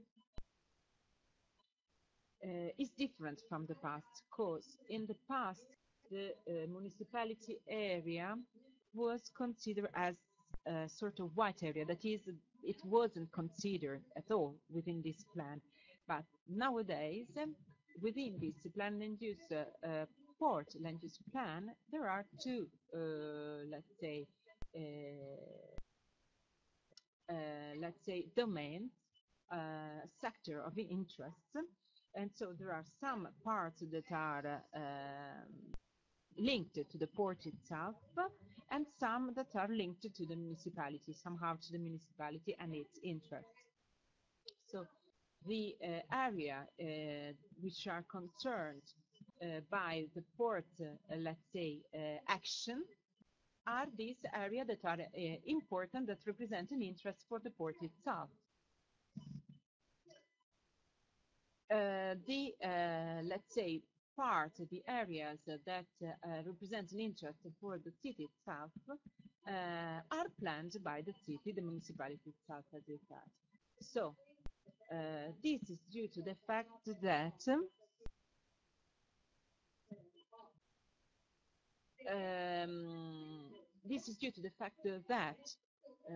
these areas are used as municipality, even if they belong in a certain sense to the port area.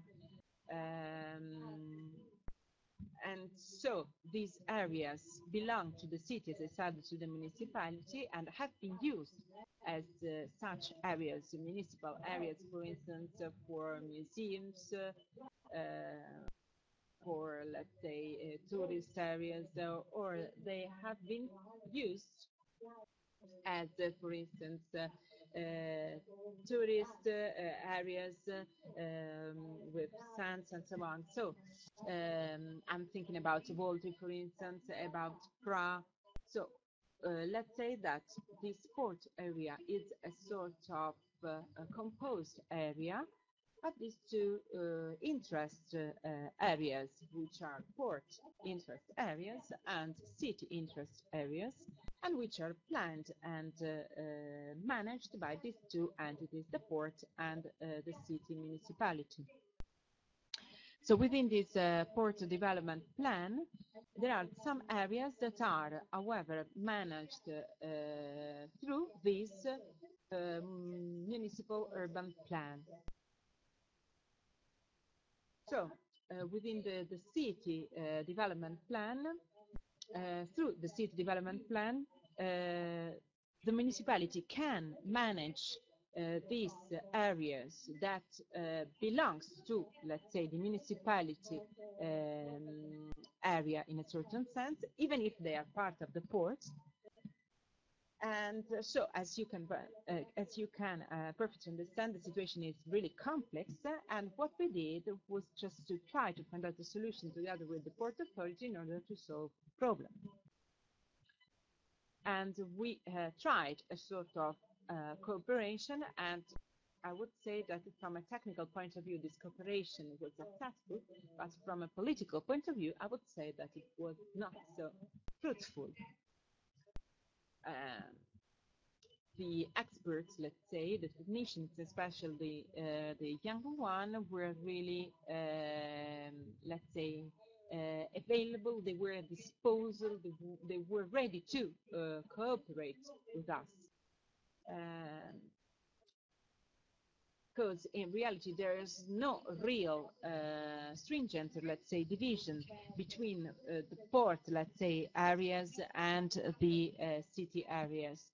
So there's no clear distinction about division about the areas. That's why it is important to realize this cooperation.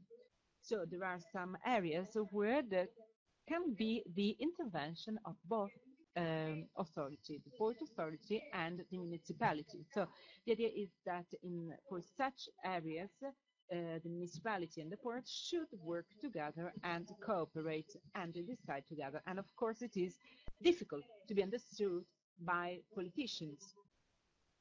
So it is difficult to manage this situation. Maybe also because the situation changed. What's more,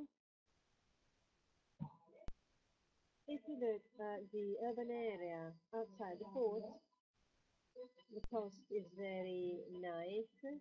Please visit it because it is a charming area and it is regulated by using the development plan of the town, but also by using the plan for use of land.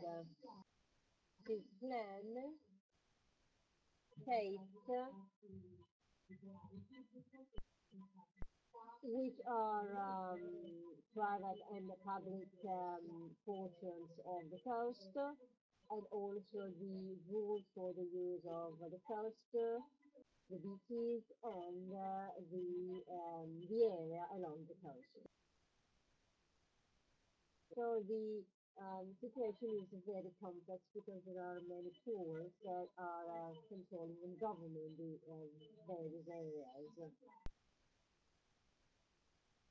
Then the dark blue line, the dark blue color indicates that those areas are a link between the sea and the town. And these areas can be found outside the port area but also inside it. Because inside the port area there are areas that still uh, link the town and its sea. Then there are areas like these uh, along the Polcevera Valley, where the port of San Pietro is, and the, let's say, relation of the town to the sea in these specific areas of the town um, can be still observed only in a specific points along the coast. However, the sea cannot be really enjoyed by people in these areas. This is the Voltri area. This is the coast, and the coast is very close to the port of Voltri. This portion of the coast must be really protected. This is the Crevari area. The Crevari area is a nice hill looking onto the sea. The hill is characterized by agricultural areas, small agricultural areas, and the urban planning of the area wants to protect the environment and the coastal environment. Then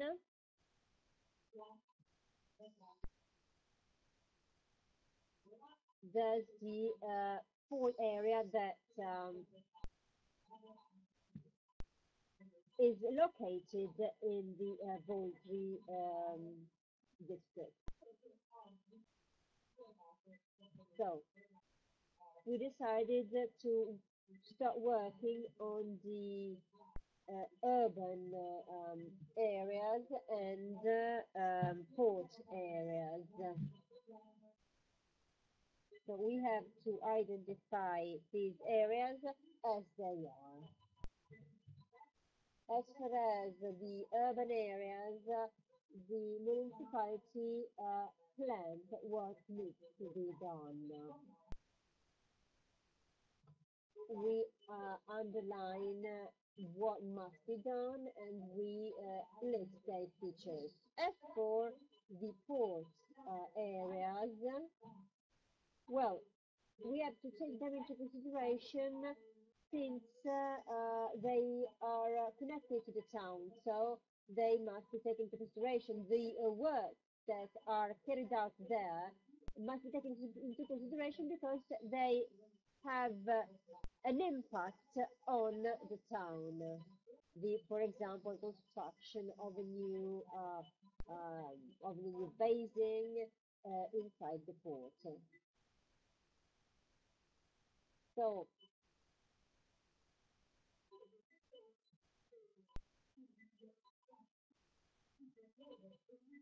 what we need to do then is to identify the point inside the port area where there's a link between the port and the town. So, I mean, those points then must be regulated and managed by both actors. The Genoa Strait Fair, for example, between the Genoa Trade Fair and the Old Port area, there's an area dedicated to repairing activities of ships and yachts. So there's a development plan, a development access along this line that may become a kind of common uh, a common area that is managed by the town and by the port. This area is and its use is widely debated. Some say we should build this kind of underwater tunnel, or we should just connect the old port and the Genoa Strait first, and so on and so forth. However, the connection between the Genoa Strait Fair and the old port area, then and the possibility of reaching the sea through his area and through his new connection, then it's a feature that has been identified by the urban and development plan. So the municipality of Genoa says, I'm not really planning on this area. I'm not planning anything for this area, but the moment that you, Port Authority, decide to plan something for this area, please, I'm asking you to, let's say, protect and bear in mind the planning and the infrastructure for this area, because we have to agree on the actions and infrastructure for this area. But this is something that must be agreed upon among us. So if the repairing area uh, is extended up to the border of the town, in this case, there's no access to the sea from the town. So we've got to agree upon what has to be done for this area. So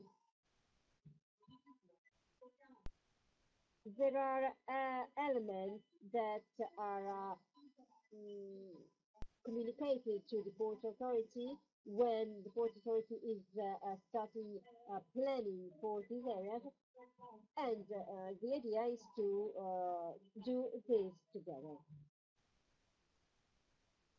And then,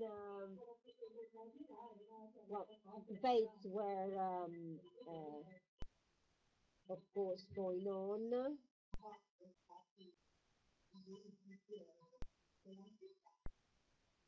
However, we then reached an agreement, and when Port Authority is to develop the development plan of the area, has to take into consideration the the different points in the area where, for example, new pathways for the citizens will be built, because these are some kind of access that need to link the town and the port, the town and the sea. And this planning must be done together. I mean, the Port Authority and the municipality of Genoa. Then more features have been identified. The natural and green areas that need to be protected. The railway stations. The the problems that must be solved as far as mobility is concerned, and again, railway stations, and the protection of the hydrogeological system or the natural system uh, must be protected. So the railway station in Voltri is important for the urban railway system, but also for the port of Voltri. There's a pathway going from the Voltri uh, district to its station, which is useful for people because they can use it and enjoy it, but at the same time, it is useful for the use of the railway station. So all these elements have been agreed upon by the port authorities and the municipality of Genoa. This is Voltri, for example. So here you have this area, huge sand area, close to the city and close to the port, actually,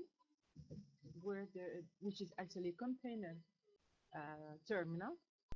And dealing with this, I would say that there have always been a sort of a contrast between the city itself and the local inhabitants. So people living in Voltri have always had difficulties in dealing with this, let's say, port, but in the meanwhile, this terminal is important for the city itself. And I have to say that in this area there should be also a extra Schengen Paris, let's say, berth.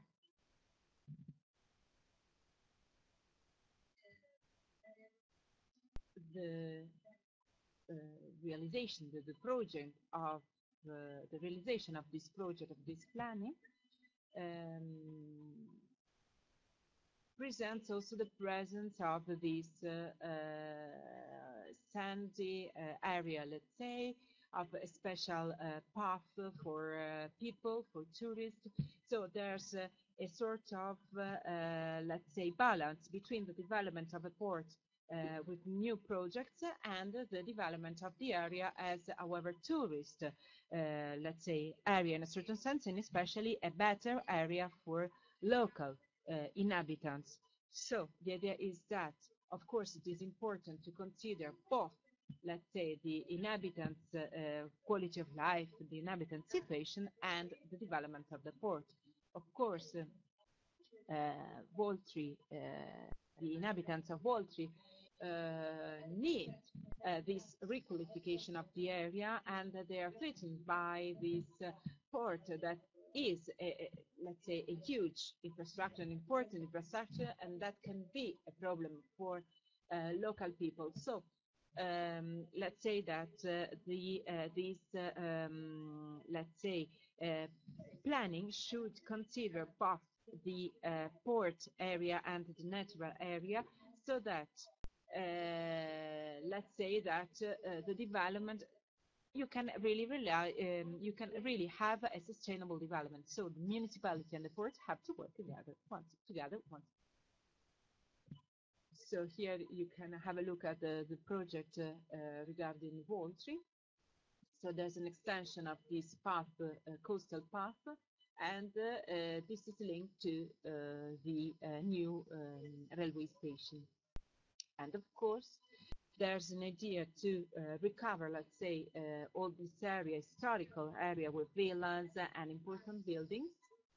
And so there's a sort of connection from this B, from the beach to the station and to the Pra area in the end. So here you have the explanation of the, let's say, of this plan, of the interventions that have been decided. And here you have an idea about a European project, the so-called CatMat project, that have been prepared for Voltri, district. So the idea is just to create a sustainable, let's say, area, and also a requalification of this area So the idea was to introduce some best practices in this area to realize a sustainable context. So in terms of energy consumption, in terms of lighting, for instance, in terms of transport lighting, in terms of water recycling, in terms of waste recycling, and so on. So some studies have been carried out regarding these areas, and through these studies it was possible to identify the best practices in order to realize the so-called smart city, actually.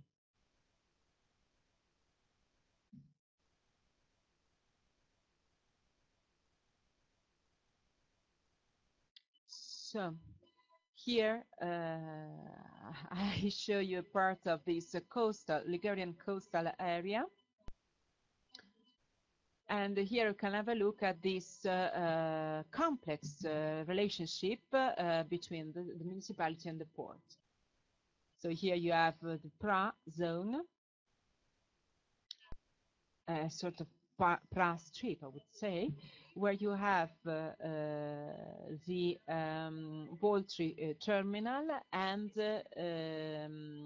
this, let's say, part for, let's say, yachting berth, and there's also a special area dedicated to specific, let's say, sports, like canoeing, for instance. And this red area have been, let's say, modified and restructured, and a specific path has been realized in order to, let's say, let people have a walk there. And then there's another part close to the sea where there are some public services, and I would like to say that this is a situation which is not so clear at the moment, because some problems have been solved, but there are some other problems that need to be faced, let's say. So the idea is just to introduce new modification and changes. So let's go ahead.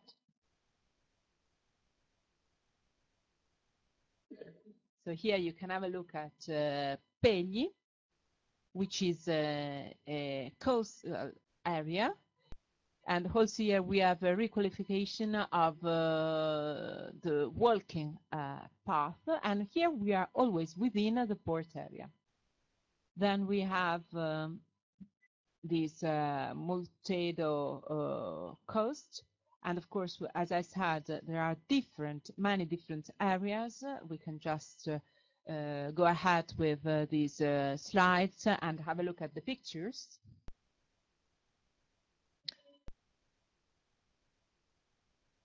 So I would say that it is enough for you to just to give a look at them and give a look at these pictures.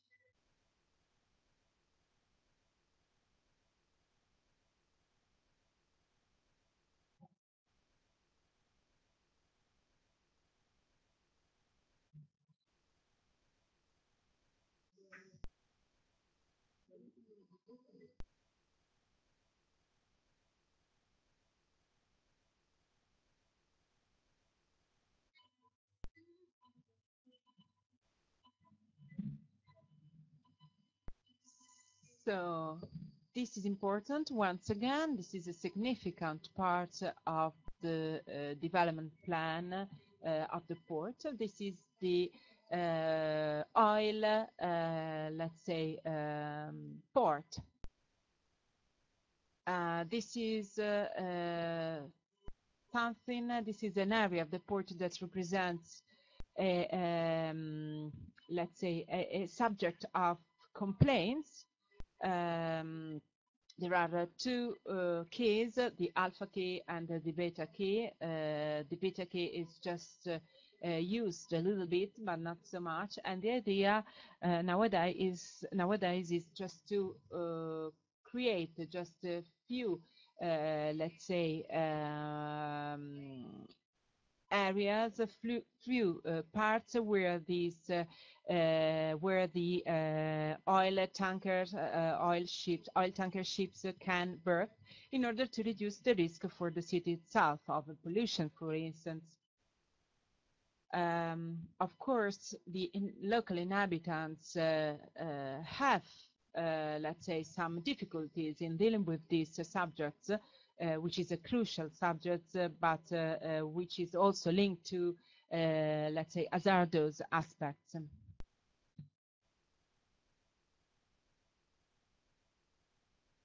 So here, you can have a look at this important area, which is the shipbuilding area, Fincantieri area, actually. Fincantieri represents one of the most important shipbuilding companies at the national level. Now they are living a difficult situation, a situation of crisis.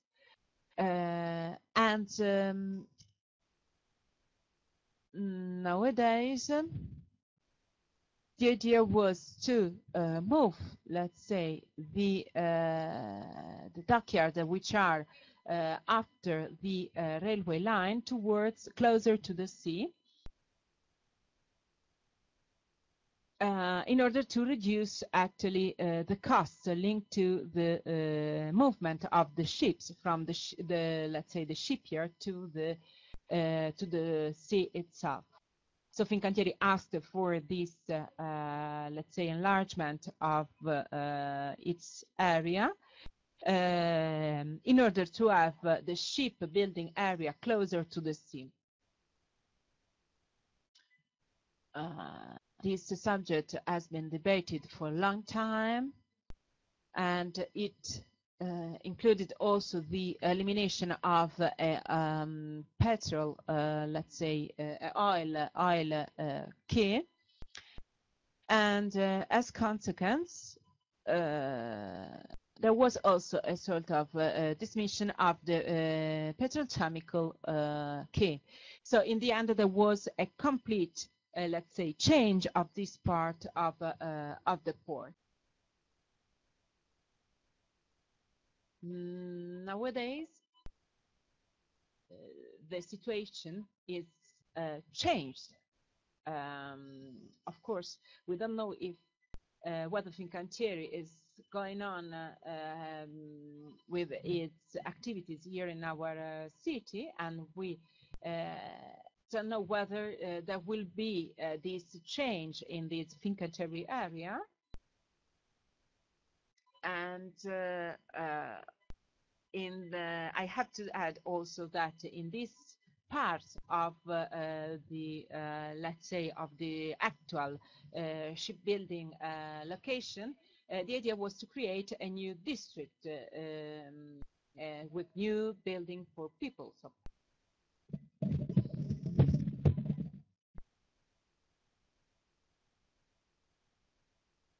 the construction of the petrochemical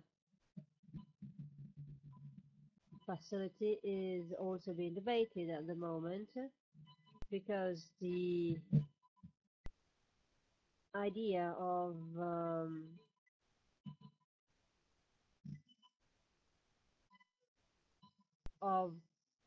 turning the Carmagnani area into something else, which was decided by the previous municipal authorities, well, this idea may not be turned into reality, and the new municipality is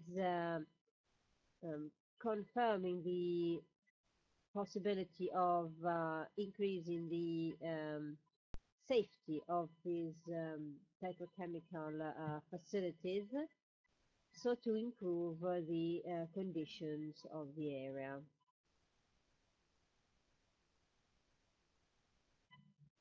This is linked to the conditions of the petrochemical quake, which cannot be dismantled, but it is also um, something that takes into consideration the industries and industrial sectors that are at risk today.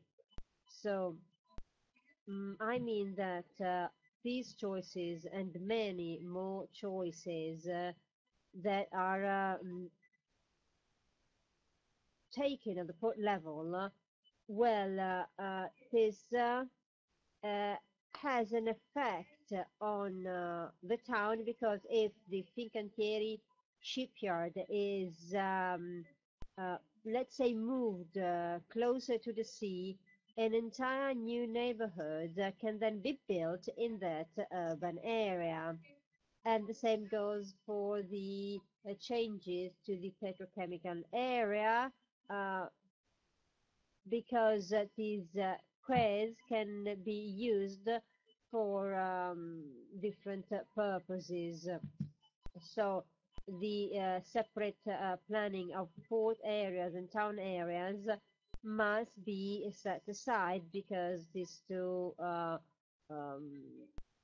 plannings and these activities must be developed together because these choices are dependent on one another.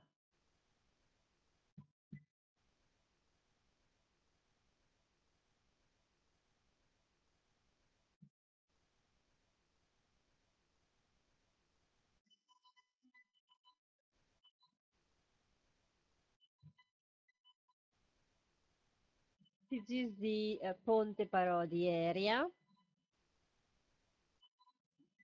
It is in the old port area, and this is for people. The architect von Berkel was awarded the job for this area, and the plan envisages the creation of a shopping mall, of a sports center, and of facilities for cruise ships. In this area, there's another building. It is called the Anbic building. It is a normal concrete building, and it is now empty. And it will be included in this new plan for this port area, and it will be one of the new terminals for the cruise ship sector, or it may become um, a building where tourist facilities will be developed, or anyway, facilities for the public. So it may be turned into a kind of symbol for the port of Genoa, and there's an international call for tenders that is out now for projects to revitalize and reconstruct this building. This is the building. This is the building I was mentioning. Now it is completely empty. This is the building. It is completely empty, and it must be renovated.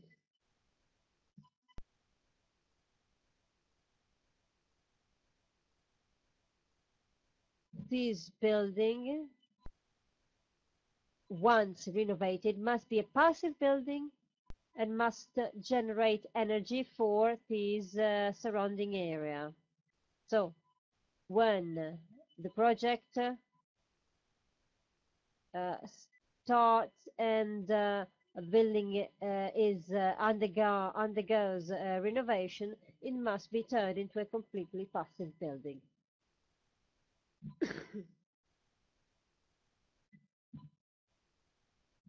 Next slide, please.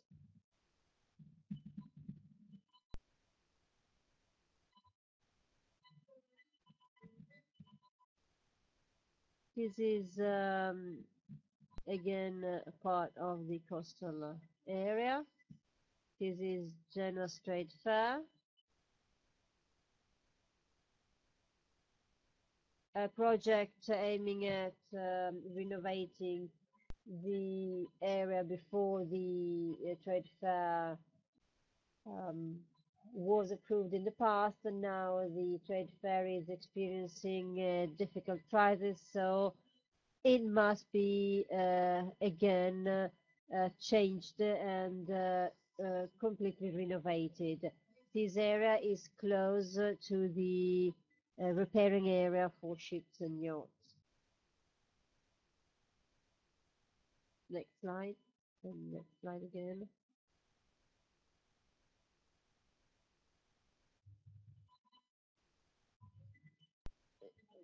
This area is outside the port area. This is the urban coast,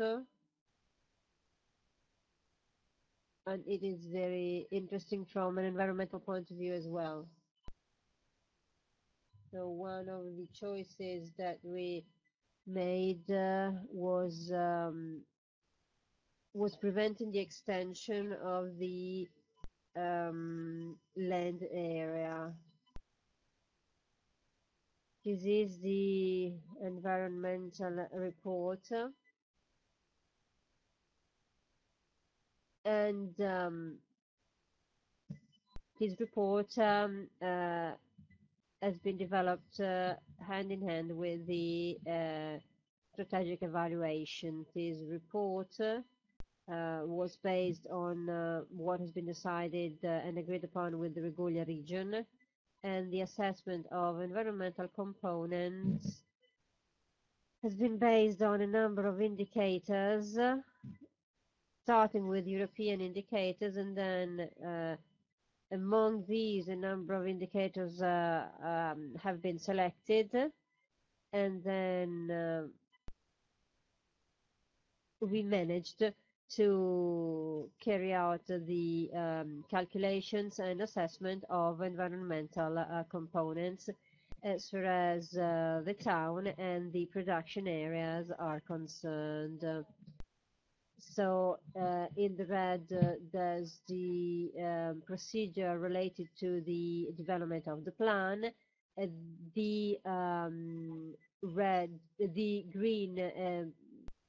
green part is related to the environmental assessment, and then the orange color indicates the choices we made related to the plan. So we developed a plan, we made choices, but after having assessed the various indicators, we were able to identify negative and positive aspects, and then we were able to go back to our plan to really make the final choices. And then the urban plan has to be assessed under 3 points. First of all, the choices that have been made and the goals of the plan. What I want to achieve is strengthening the public transport service. So I have to assess if this service has really been strengthened or not. So if not, I have to change the plan. This is external cohesion. That is, I have to assess the ratio, the relation between the choices that I have made and the other regulations and rules. So I have to check the cohesion between these two rules and regulations and the plan I have developed.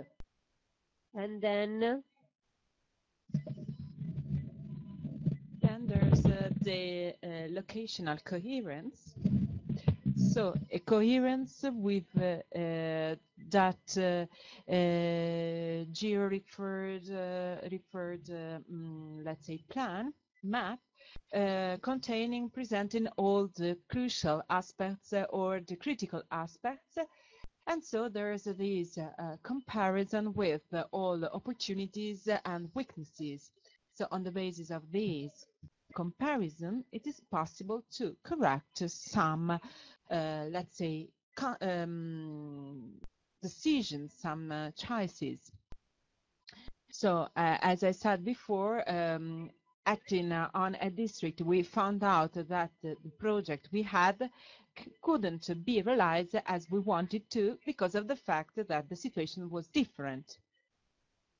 So another case was, for instance, the one linked to the waste gathering location and the extension of this place asked by the company, the waste company itself. But once we dealt with the, let's say, the opportunities and the weaknesses of this area, we decided how to proceed, actually. So we thought about the situation. We decided to deal with all these the partners involved, and then in the end we found out the proper let's say plan. So here you have an idea about the development and the planning that has been taken, that has been realized district by district. So we considered all the possible, let's say, urban planning for these areas, linked and compared with or assessed with through the indicators we had. And so in the end we found out if the planning we realized was good or not, whether we had to introduce some changes or not. So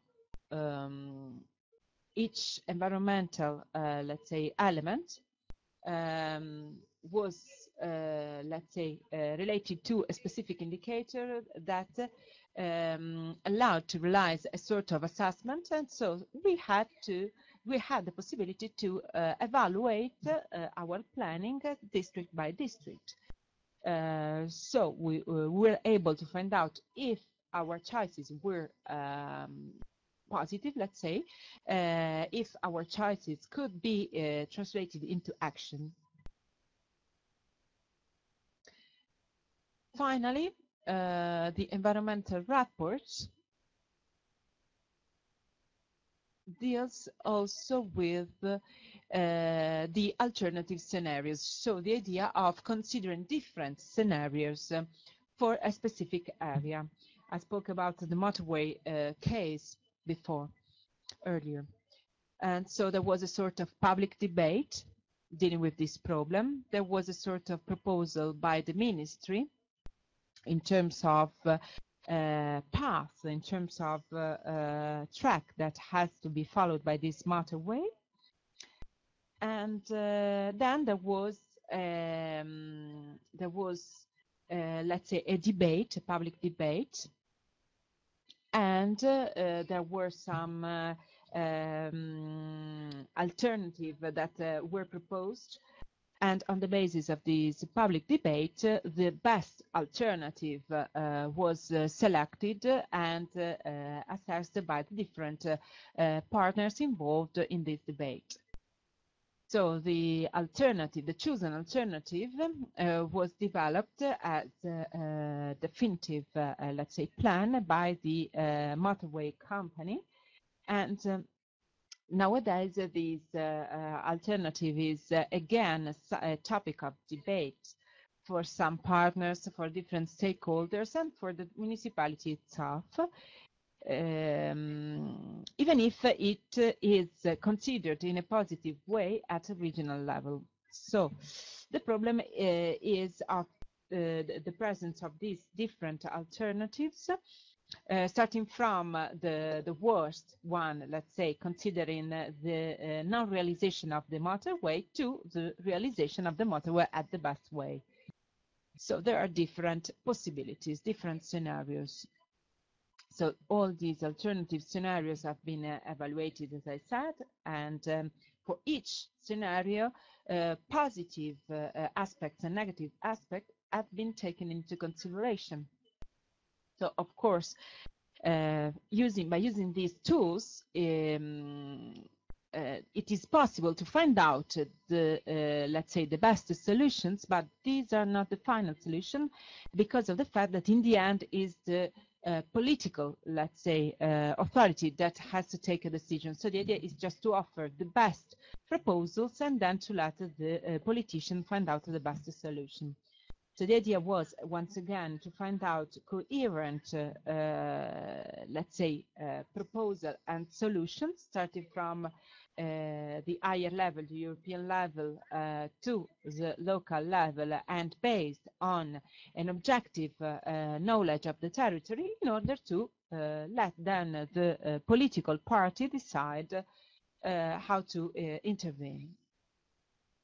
So once there's a change within this system, it is proper and right to let's say, follow the process backwards in order to understand how to realize this change. So the main thing is coherence. The most important aspect is coherence of the different levels. So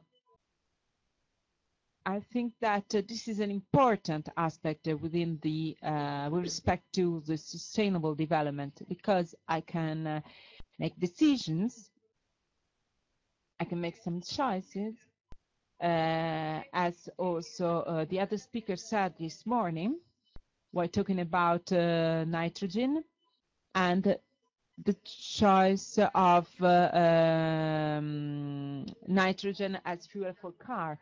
But then I can discover that the production of nitrogen can be hazardous for the environment. So the idea is just to find out a new solution, not for nitrogen production, but for hydrogen production, in order to find out the best solution for from every point of view. So now I would say that I've finished my presentation. I've handed my presentation, so I would like to greet you. Thank you very much for your attention.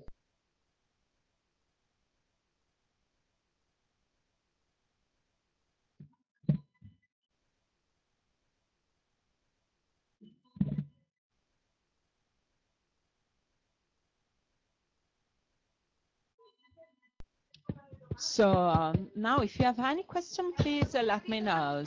So I'm at disposal. Aspetta. So actually, I have 3 questions. First, the urban planning was the result of the interaction of a lot of people, of course, work of a lot of people. And I think that also the work of Urban Lab was really important. And I would like to know how many people intervene. So I have to say also, as a second question, that a lot of critics have been moved towards this planning, and I would like to know if this critics can be considered as positive and constructive or not. And then the third question is related to the passenger, let's say, public transport. So I know that there are different steps that have to be followed, but I hope to see early these new stations that have been spoken about before. But dealing with freight transport, is there any similar project that has to be carried out or realized? So let's start again for the first question. you would like to know the history of Urban Lab and of the people that are involved. So Urban Lab was born in 2007 when the local administration decided to realize an office, establish an office in order to realize the urban planning. So this working team was established at that time. And nowadays, at that moment, there were just 15 people. And then the group became bigger and bigger, together with other stagiaires, students, and other people coming from abroad also, that could, let's say, contribute to the work of these 15 original people. These 15 people were employees of the municipality, of course. So the working group, the working team, in the end, however, was composed by 60 to 70 people coming from different municipal structures. So Urban Lab was the direction, let's say, of the whole project, represented the direction of the whole project. And then, so these 15 people represented the direction, and then there were all these offices that, let's say, cooperate with this main direction. And so the different aspects and technicians. In the end, there was the implementation of the urban planning, the adoption of the urban planning. And then this urban plan was published, and then there were some critics that were presented to it. More than 300 were similar, actually, because they were opinions of some inhabitants living in the same district. So let's say that the theme that were under criticism were just a few. Then I have to say that there was a change in the public administration itself. So the Urban Lab office tried to take into consideration all these observations of these comments, claims, and after some evaluations, the public administration decided to dismantle this structure, this Urban Lab structure, even if the work wasn't concluded. Because till nowadays we have some evaluation to realize with respect to these claims and comments that were presented at that moment, because some evaluation have to be done. As I said, they have to be presented to the municipal council, actually. And then, after the action of the municipal council, there must be the implementation of the final urban plan. So once the municipality, let's say, express itself, there's the implementation of the urban plan, and then so another publication of it. So the ITER is really complex. The structure has been dismantled, as I said, and so everyone came back to his or her own activities and offices.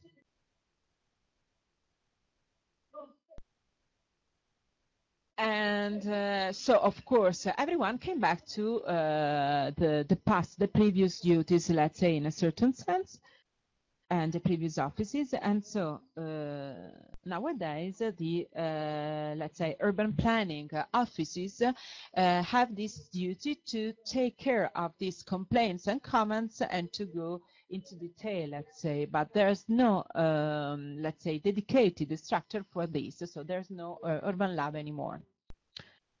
So I don't want to, let's say, judge this situation. Of course, I would like to say that this happened once the, let's say, the method were already defined and applied. So in the end, let's say that even if the decision can be, let's say, wrong, in the end, the plan has already been done. So the method and the methodology to realize it was already, let's say, defined. And so in the end, it's up to the public administration to find out a solution. So then, talking about logistics, I would like to say that from a logistic point of view, the idea was that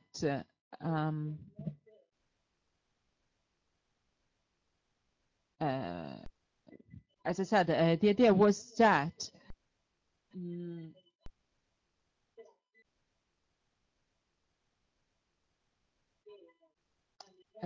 there was no project for, let's say, the port in terms of freight logistic area. So the Port Authority wanted to go into detail for this part of the port plan. But in the meanwhile, there's no, let's say, area within the municipal, the city plan to realize it is freight transport. So that's why the project and the planning was focused on the passenger transport within the city and not, and it was not considered this freight transport. An area that was considered was this Trasta, the so-called Trasta area, and the other one was the Colisa area, presenting the serious problems in terms of accessibility. And in this area, actually, dealing with this area, actually, the city and the region itself stopped already some projects. So let's say that, just to sum up, there's always the problem of let's say, what happens behind the Apennine Mountains, and so dealing with the connection with the rest of the world. But of course, the main solution should be to consider, let's say, planning at a national and European, so at a wider level and not only at a local level. So it is important to think about the relationship between the city and the external areas and the other networks, external and wider networks. So for instance, Novara represents an important, there's in Novara an important logistic area handling the, let's say, northern Italy freight and European freight. So this is just to give an example, as I said.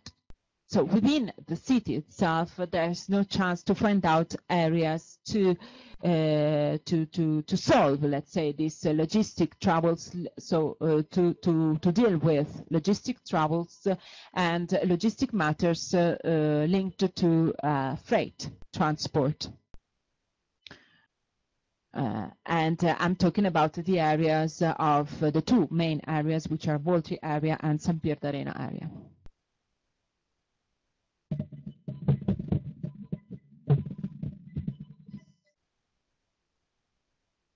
Another possible answer is no comment. Yes, I mean, everyone is telling me that, well, I don't have to say such things. Then, as far as Genoa is concerned, well, Genoa and Liguria in general seem not to really be proactive as far as the implementation of new policies and of smart policies. So the strengthening of infrastructures, for example, or the implementation of smart activities and policies, well, they need to be implemented very quickly. So my question is, what do you think about the bottlenecks, or rather, which are the bottlenecks as far as the decision-making process is concerned. I mean, we really don't understand as citizens. Well, there are no bottlenecks, but I think that there are factors that are interconnected.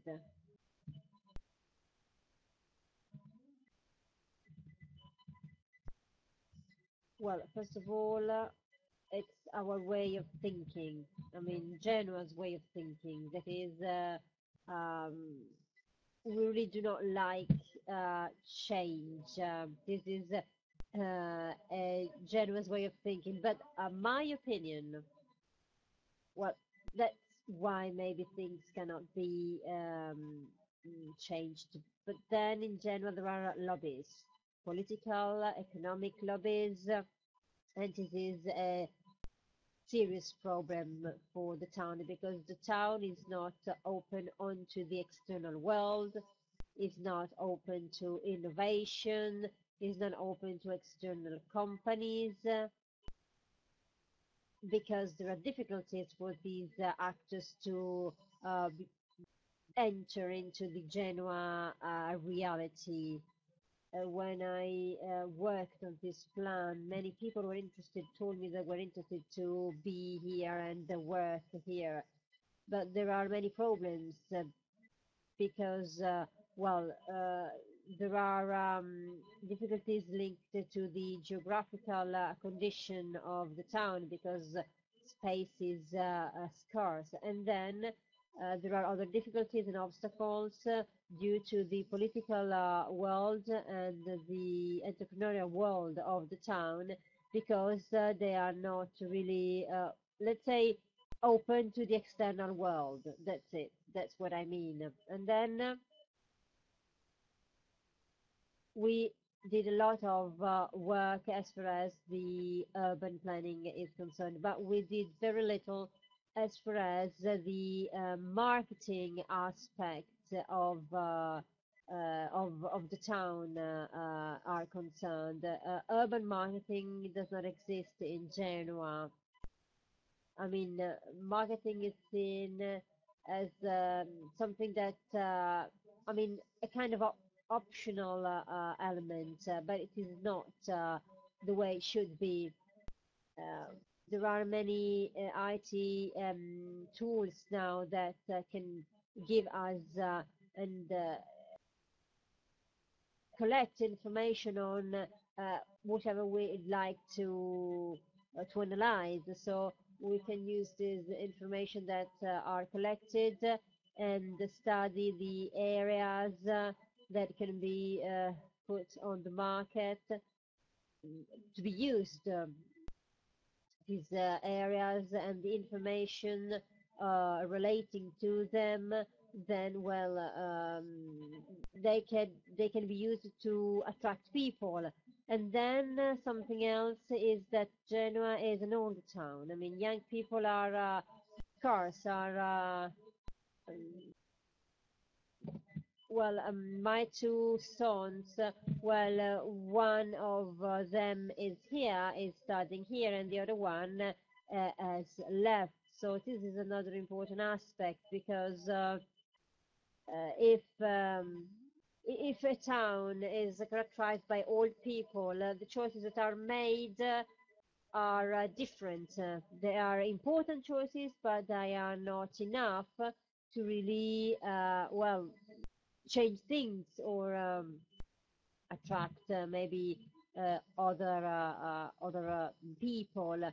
So there's a number of reasons of factors that are hindering changes that are stopping the change in this town.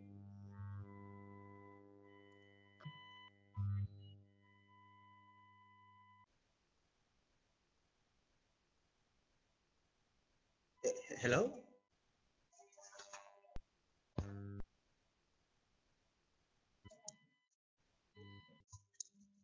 Well, I didn't reply with a no comment, but well, names I cannot name anyone. Sorry.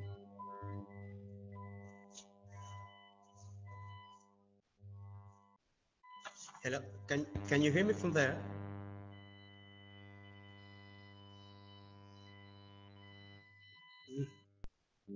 We can hear you. You can speak. I, I can speak to the laptop mic, the only thing, because the other one does not work. Okay, I have a question. Hello? Yes, please Yes. continue. We can hear Yeah. you. Okay. I was yeah. We have a question concerning the improvement of urban planning and the public competitions that you mentioned before. Do you think that there is a very difference? Well, an important difference between the ideal planning versus realistic planning, well, realistic in economic terms, and that could then become a burden afterwards. What are your views on that? Capito.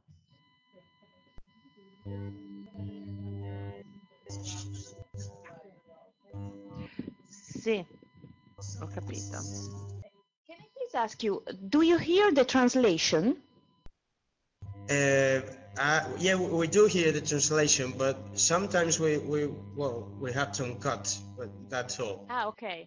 Okay. Thank you. So now there's the answer. Okay. Dunque, diciamo che Well, riguarda as far as the relation between the economic situation and the reality of things and planning, well, we debated a lot on these issues. One of the main topics is the one related to the choices that were made and the metropolitan area and the creation of a metropolitan area. What we need to do is creating this kind of urban access of urban railway link that is to be used to improve the transport system within the town, and this is based on an agreement that has to be achieved with the railway company. This is, but this must be really developed with the help of all public authorities, the Liguria region, the municipality of Genoa. What is difficult is to find maybe an agreement on how to develop this system with the railways company. But we already decided to do that. And it has already been decided that it is possible to really develop this system. From an economic point of view, it is feasible. From a political point of view, it is more difficult. And as far as public works that must be paid by public authorities, well, we tried to what has been decided is to avoid this kind of public works supported by and paid by public authorities, because the public authorities cannot really pay for them. So the private sector has been involved in order to do this. As far as public services, the existing services have been confirmed, or services that have to be implemented on other areas, for example, public areas. But what has not been what won't be done is to take private areas or per areas to transform them and use them for these services. Thank you very much.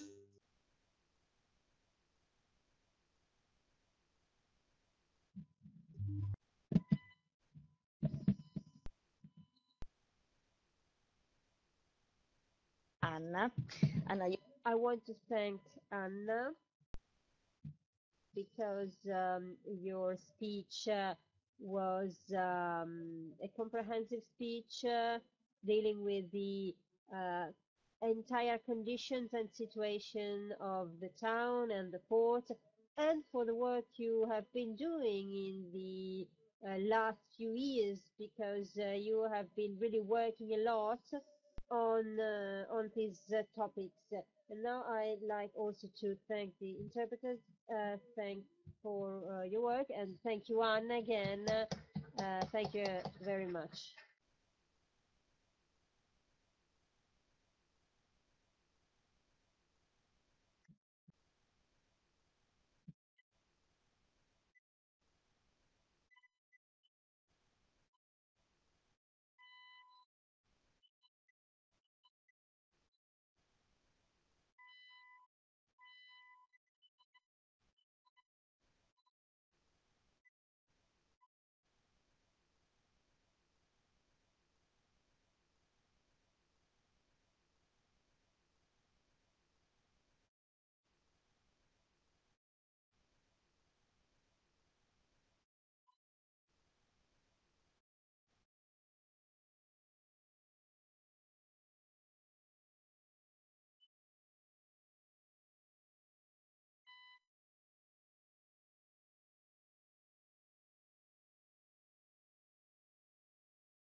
So, good evening, everybody.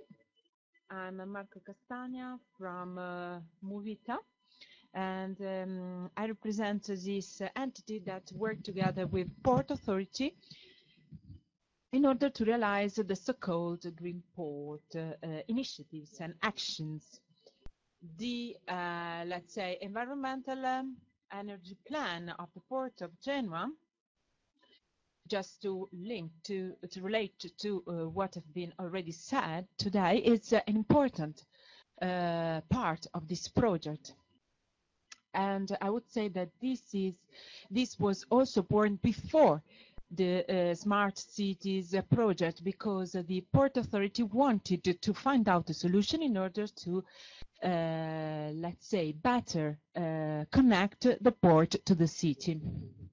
So, as you can see, Genoa is a particular city because there's no division between the city and the port.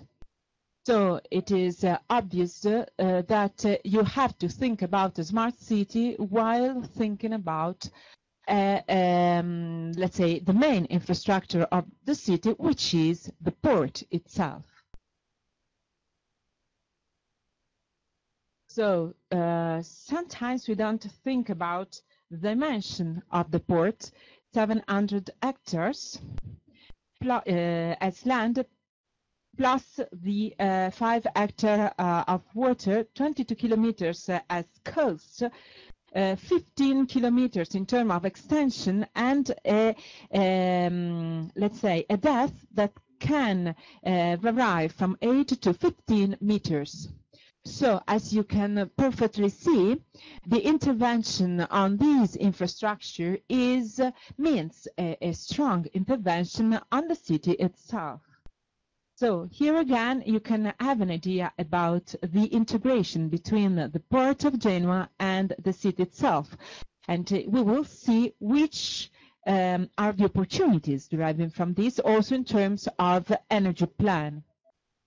So, the energy plan was debated starting from the realization of berths within the port area. So first of all, the problem was to give, let's say, lightning to the ships through cabling it, connecting it to infrastructure at port.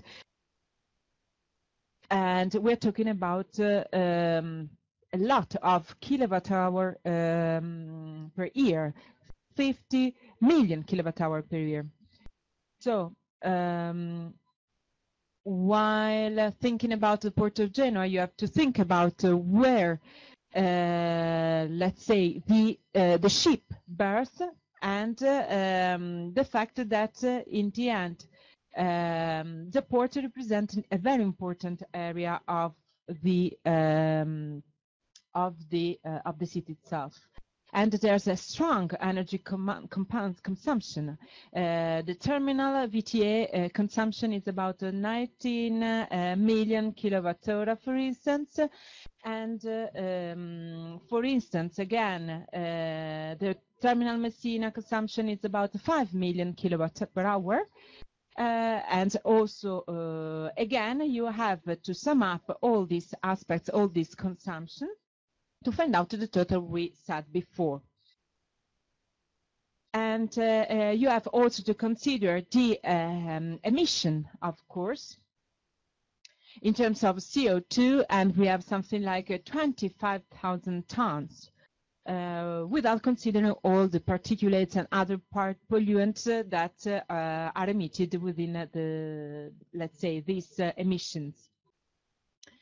So in terms of impact on air quality, the port represents 10 to 15% of this impact. So let's say that in the end, the impact of this infrastructure on the quality of the air is not so, let's say, important in terms of amount. So the port is a dynamic, let's say, structure. And of course, the port is growing. and much more electricity will be needed in the future as consequence of this development.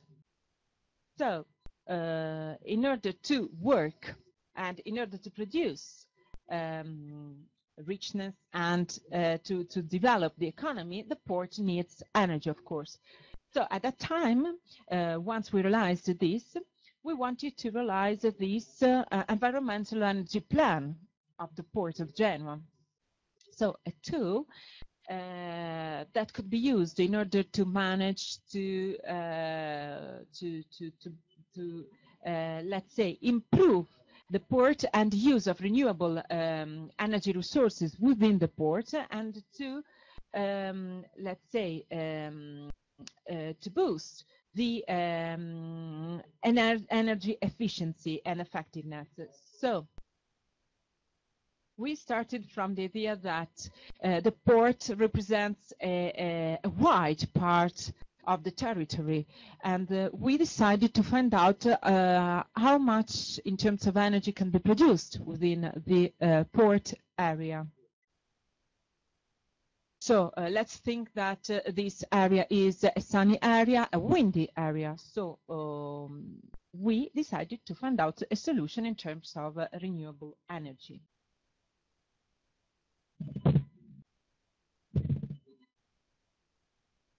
The goals of the energy plan were the one I mentioned. And what we wanted to understand is how to make this richness as far as energy is concerned available to the town, and how to use it in a smart way. In some cases, energy efficiency is not really taken into consideration. I always mention an example. There was the fruit terminal in the port, which needed a cord and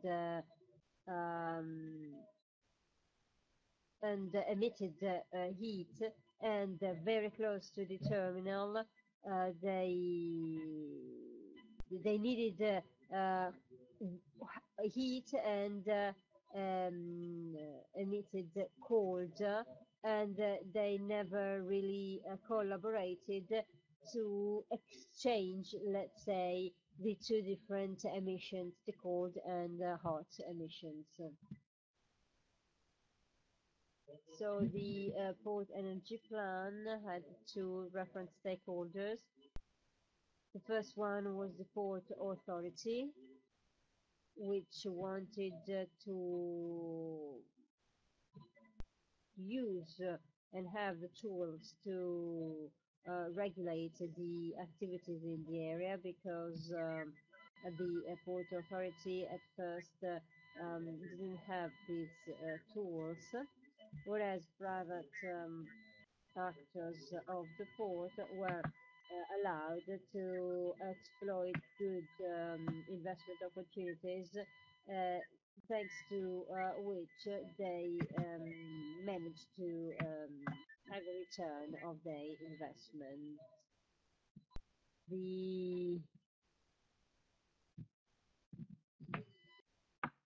The port is made of a number of departments and sections. This plan is made of a number of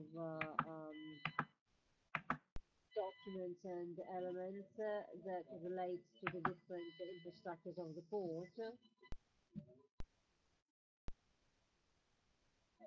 The difference between the energy plan of the port and the industrial district, well, the infrastructures are not owned by the actors here, they are owned by the government, the state, because, well, this is different if compared to the industrial district. When someone wants to develop, for example, new energy infrastructures and renewable energy infrastructure in the port area, there are more difficulties because when someone goes to take an act for a loan, they cannot guarantee that that area is going to be managed by themselves for the next, I don't know, 50 different years because the license of use expires in, let's say, 5 or 6 years. And then everything that has been really achieved through this plan has been made available to everyone who wants to use the results of this plan. And then we also decided to integrate this plan into the other planning instruments and tools. So we really collaborated with the Urban Lab. We also managed to develop a number of documents related to the different maps, related, for example, to the energy needs, to the protection of buildings from sun rays. We really analyzed also the energy needs and focused on the photovoltaic production of electric energy. So it has been a work focused on telling potential investors if it was possible for them to work in the port area. There's another map that I don't have here, which is a wind map telling potential investors if and how the wind is blowing inside the port area. And this is information has been given to the possible of actors that want to act and work in the port. Well, this choice was political choice operated by the Port Authority because the Port Authority is the owner of this area and building, and it could have decided something different. For example, it could have studied the situation and decided where to assemble the photovoltaic panels. However, the Port Authority decided to allow the various port actors to do this and allow them to obtain a good return on their investments to develop the energy system of the port and these energy elements and energy, let's say, sector investments have always been positive, have had positive results for the stakeholders and for the actors. And then the guidelines for the carrying out of digitalization works, energy digitalization works, and improvement works for the energy production in the port of Genoa. This was a very delicate negotiation because when we started debating about the installation of photovoltaic panels and wind turbines, well, the answer we got was the port is not supposed to generate energy. So it means that the approach to the energy production or to the energy use and then generation, well, is not thought to be something that the port has to do. So this was our starting point. We used these guidelines, which must be used to allow or deny the construction of certain specific infrastructures. So we used the guidelines to develop the idea that even ports can contribute to diminish the global emissions of the town in order to achieve the Kyoto objectives. So we used all the technologies that can be, we took into consideration all the technologies that can be used in 4 areas: wind turbines, onshore wind turbines, solar panels and photovoltaic panels, biomasses, geothermal and hydrothermal systems, the movement of waves, the cogeneration and the cogeneration systems, and energy efficiency applied to buildings, to public lighting, and an improvement of the handling of goods inside the port, and so on and so forth. However, a project that might engage the photovoltaic panels of a warehouse only to sell energy. Well, and well, in this case, we do not, we reject, we do not accept this project, even if there are, I don't know, 200 people working in there, because the idea is that we may, for example, suggest that the photovoltaic panels are assembled all along the solar panels on such a warehouse, because what we have to achieve is a smart production of energy and smart construction. So, of course, we are talking about projects that have to respect all the local, regional, and national regulations. So, of course, these projects are limited, but much more constraints. But in the meanwhile, these constraints represent a water to boost these projects, because a specific committee has been established that have to meet every 20 days in order to develop the project. And then there's a second step where the project has to be boosted once again. So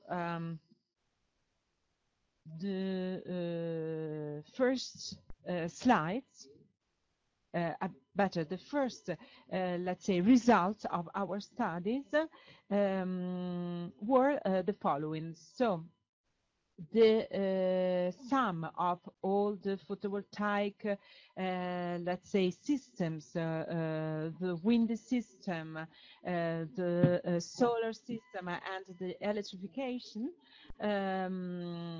was 60 million euro around.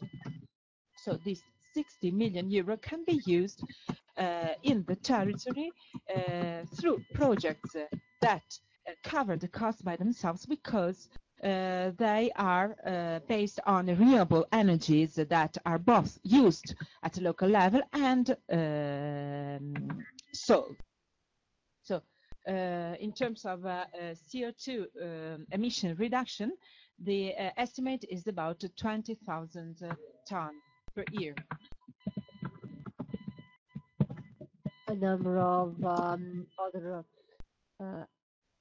actions were envisaged, and an area of the site of the Port Authority has been developed, and it is dedicated to the energy management in the port. These are a number of stakeholders taking part into the technical committee. This is the San Giorgio del Porto. These are projects that have been described. This is another project which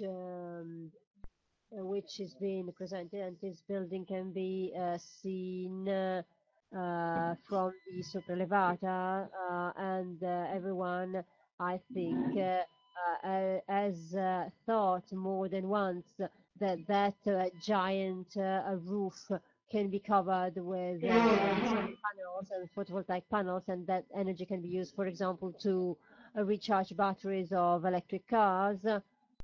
And we are trying to create a first recharging point for the electric cars of the Port Authority.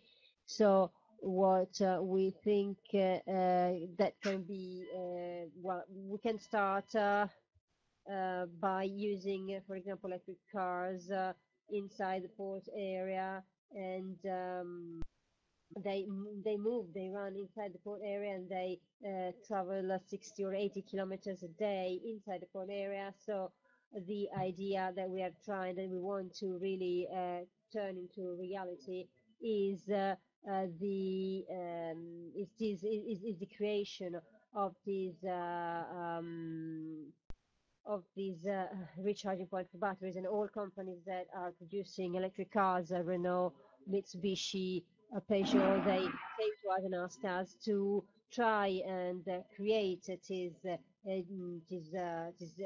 cover with photovoltaic panels to generate electric energy. And then we are also studying the possibility of creating a system of sustainable mobility. And then these are a number of projects that have been turned into reality. This is the Messina terminal.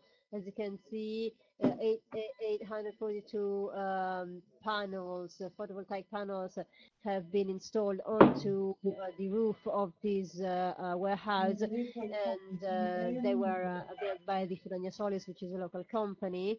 This is another plant.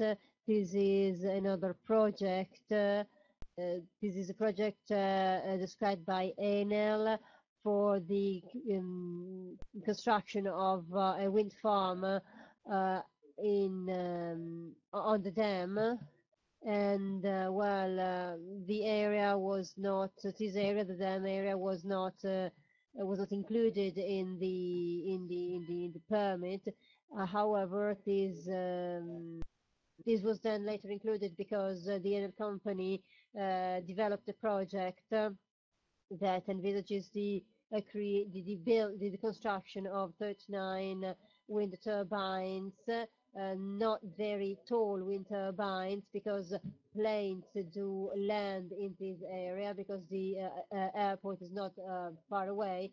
And they have been measuring the wind movement, the wind blows onto the dam, and evaluate the assessment and results of all these analyses have already been sent now, and this is the number of wind turbines that might be installed onto the dam.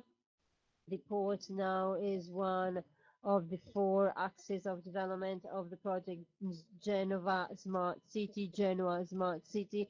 This project is based on the idea that the town of Genoa wants to achieve a reduction in emissions higher than what is envisaged, that is 40% instead of 20, and this is very ambitious.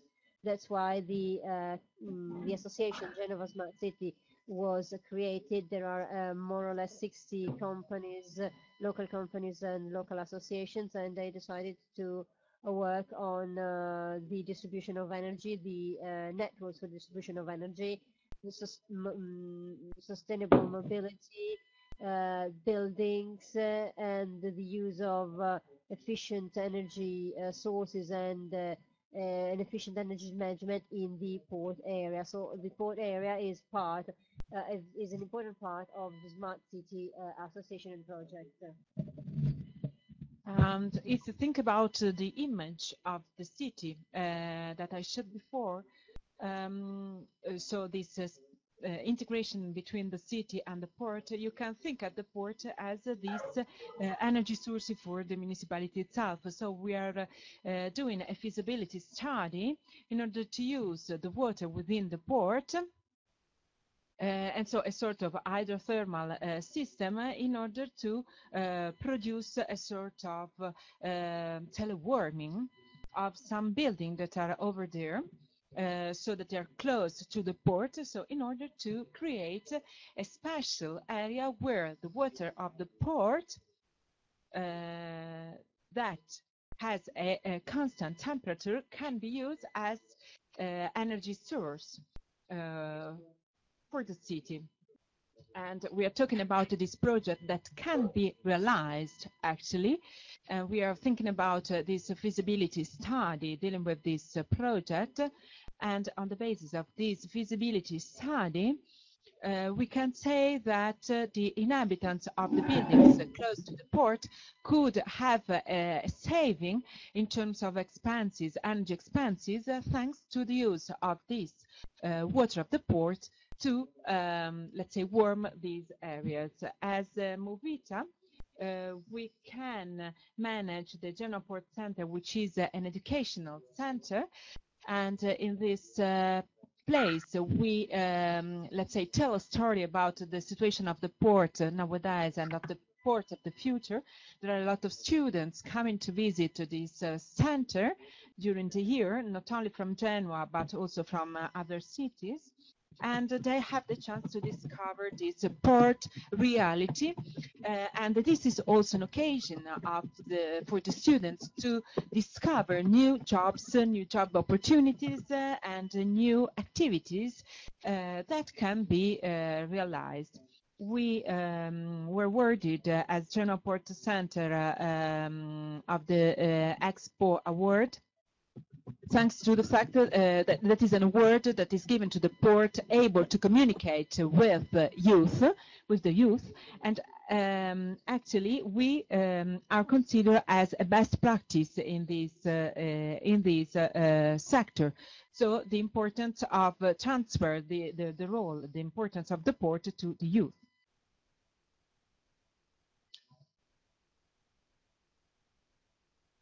So this is the work that we have done in terms of energy plan of the port.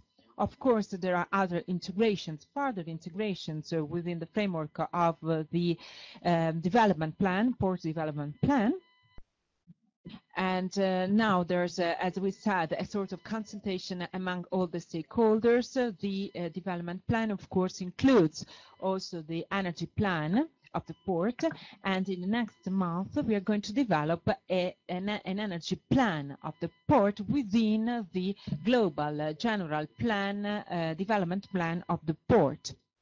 And I had the chance actually to see how this philosophical, let's say, ideal of port that can be integrated to the city, that become a source for the city, will be a subject that will be dealt with not only as from an energetical point of view, but at a more general point of view.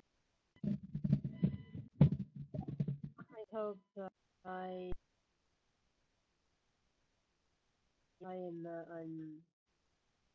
I didn't talk too much, and if you've got any questions, I am available. I just want to ask one question on the basis of a question that has been asked earlier.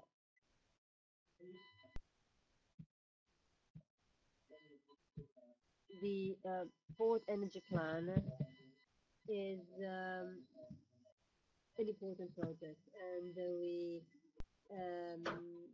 were then in touch with the most important industrial sector and the district of Genoa, and we understood how the policies go from the different institutions and agencies and reach the enterprises and companies. We thought that what it was needed, it was that we just asked the region to invest some money, and that what was needed was to have companies involved in the project. However, we learned that there are problems and difficulties that must be solved. If you call a company and if you say, "Hi, I am talking on behalf of the Provincia of Genoa or the Port Authority, can I talk to your manager?" I can talk. I talk to I can talk to the manager. But if you call a company inside the port that works in the port, and you call and you say that um, you have to present the energy plan of the port, and you ask to talk to a manager, then to the energy manager, then it is difficult that you manage to talk to someone because Regione Liguria cannot really allocate funds for energy efficiency. The bakeries and um, mechanical shops do receive um, the greatest part of the funds for the assessment of the energy efficiency. And this is due to the fact that there must be experts within the Liguria region that do know what the energy consumption, energy savings for a mechanical shop is, and when these funds are available, they do work accordingly. However, as far as port companies are concerned, we are lagging behind. We are lagging behind because within the companies that work in the port area, there are no managers that are really able to really understand the energetic needs, the energy needs, or the need of better use of energy. So even if there are rules, regulations, and if we even if we develop a plan that is based on rules and regulations, and if it is a detailed plan, deeply analyzed and accurately developed, well, there are no actors there are managers within the companies working in the port that do talk, do want to start working with us. However, the quantity of electric power that is used inside the companies that work in the port, well, the quantity of electricity is huge. However, there's no one that is really working for a good energy efficient system, for a good energy efficiency system. For example, if young people want to really work within companies as energy manager, as energy experts to save energy, well, there's no possibility to do this because for example, as far as the consumption of energy within the Port of Genoa, 20-25% of this energy that is consumed could be transformed into energy savings. However, at the moment, we do not have any professional expert that um, that is able to really develop this connection. I mean, this means that we do not have we don't have the system that is interacting the actors and the different companies that working in the port do not interact. In the next plan for young people that is being developed, we included the sector, the department of energy efficiency, and we changed it according to what we have done and to the work that we did in the port, because there are many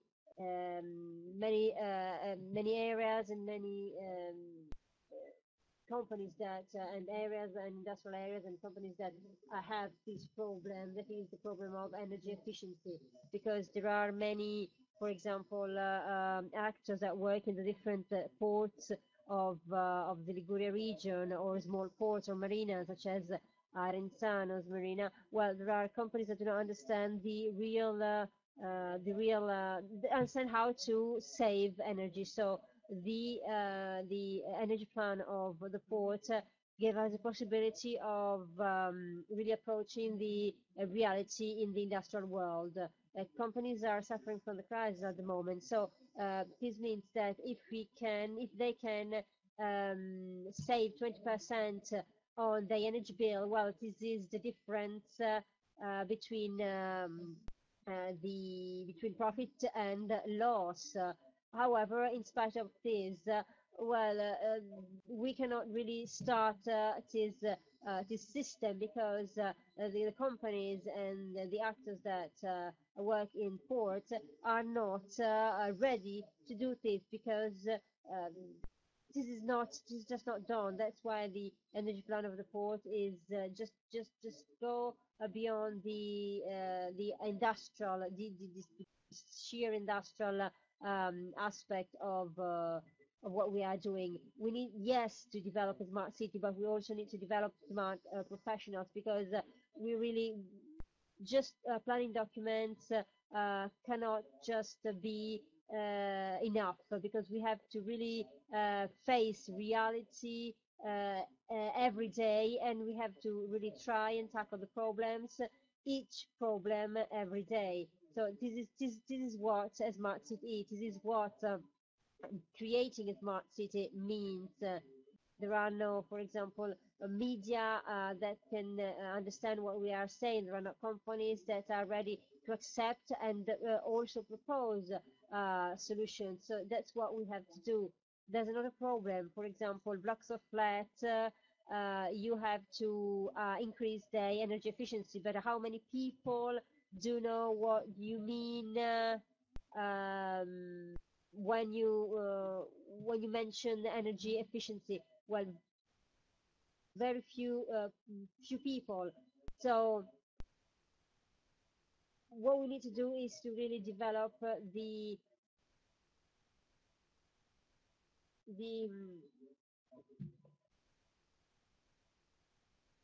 we need what we really need to do.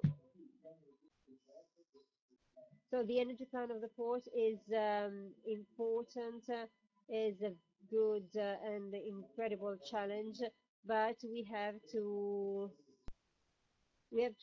bear in mind that reality is different. We cannot expect the port energy plan to help the city to fully recover without without developing even the people that are going to work in this sector. So we cannot really create a smart city if we do not have people that do know what we are talking about, and if people are really not aware of what they should do to be really smart and create smart sectors. So at first we have a look at the environmental issue, but after that there's the economic issue, which is extremely important, especially nowadays. So, is there any question? Just a short question. The percentage of energy that could be produced, if there is any estimation, starting from the use of the port as an energy resource, and then which could be the which could be the percentage in the end, and which could be the role of the ESCO within the port, because it could act as mediator, or maybe the Port Authority could also invest, and then there could be also possibility of earn money from the energy production. And then I would like to know again the relationship between the smart cities and intelligent port. So at that time we thought about 30% in terms of estimation, because of the port consumption is very high. So of course 30% represents a good estimation of energy production within the port. I would like to say that electrification of berths and quays till nowadays have concerned just the let's say ship repair areas. At the moment it cannot be used in other areas of the port, for instance the ferry area, because in order to use this system you need at least an hour and a half for each action, and instead the ferry just remain for a short time at the port. So the idea is, however, to use this at the moment in this specific area. So a partial answer to this question is also that we are studying this system, this electrification system within the Port of Wall Street, but there's also a European regulation that try to reduce the volume of sulfur within the fuels. So if every lines respect this regulation, there's no need to use this electrification anymore, because there could be automatically a reduction of emissions and pollution in the end. So port and the energy within the port related to the port can have different, let's say, targets, and can develop in different ways. So nowadays, considering also the thermal account, the role of hydrothermal power is really important within the port. And so this idea of renewable resources that can produce energy within the port are important. So do you have other questions? So dealing with ASCO, I would say that we would like to realize a sort of, let's say, framework about the situation of the buildings, in order to let this ASCO that would like to take part to this business know which is the situation of these buildings. So to give them all the information in order to evaluate the projects and the situation. Some of these ESCO decided already to show up. Of course, there are some different initiatives that can be realized. Of course, there must be a sort of synergy between the Port Authority and its ESCOs. And this could be really important.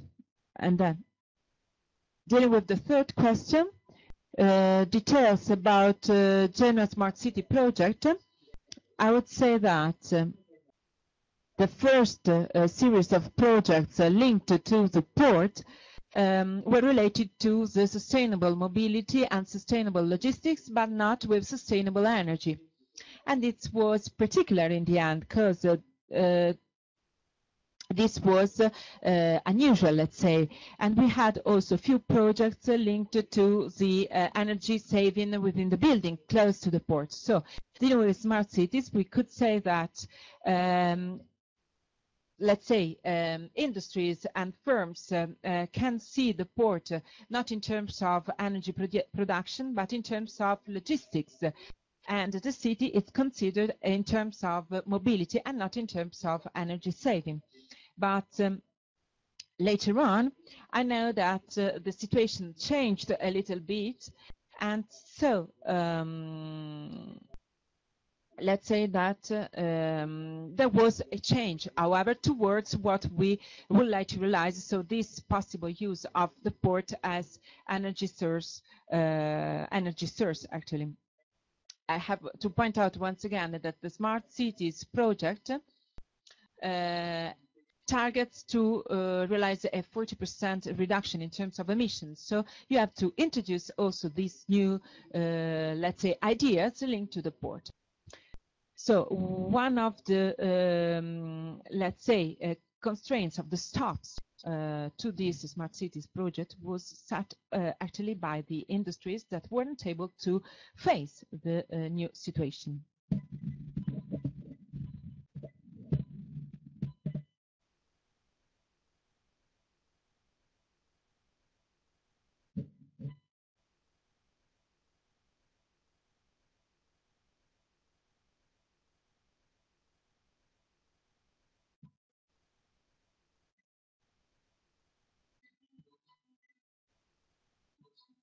If we exclude the option of ESCO, that is European funds, how the how the Port Energy Fund could be sustainable from a financial point of view.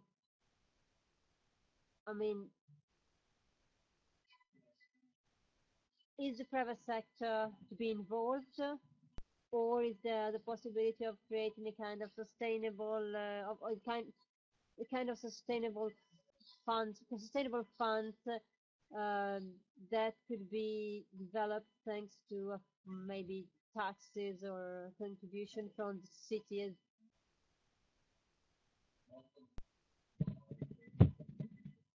I think that the port is not seen as an opportunity to exploit its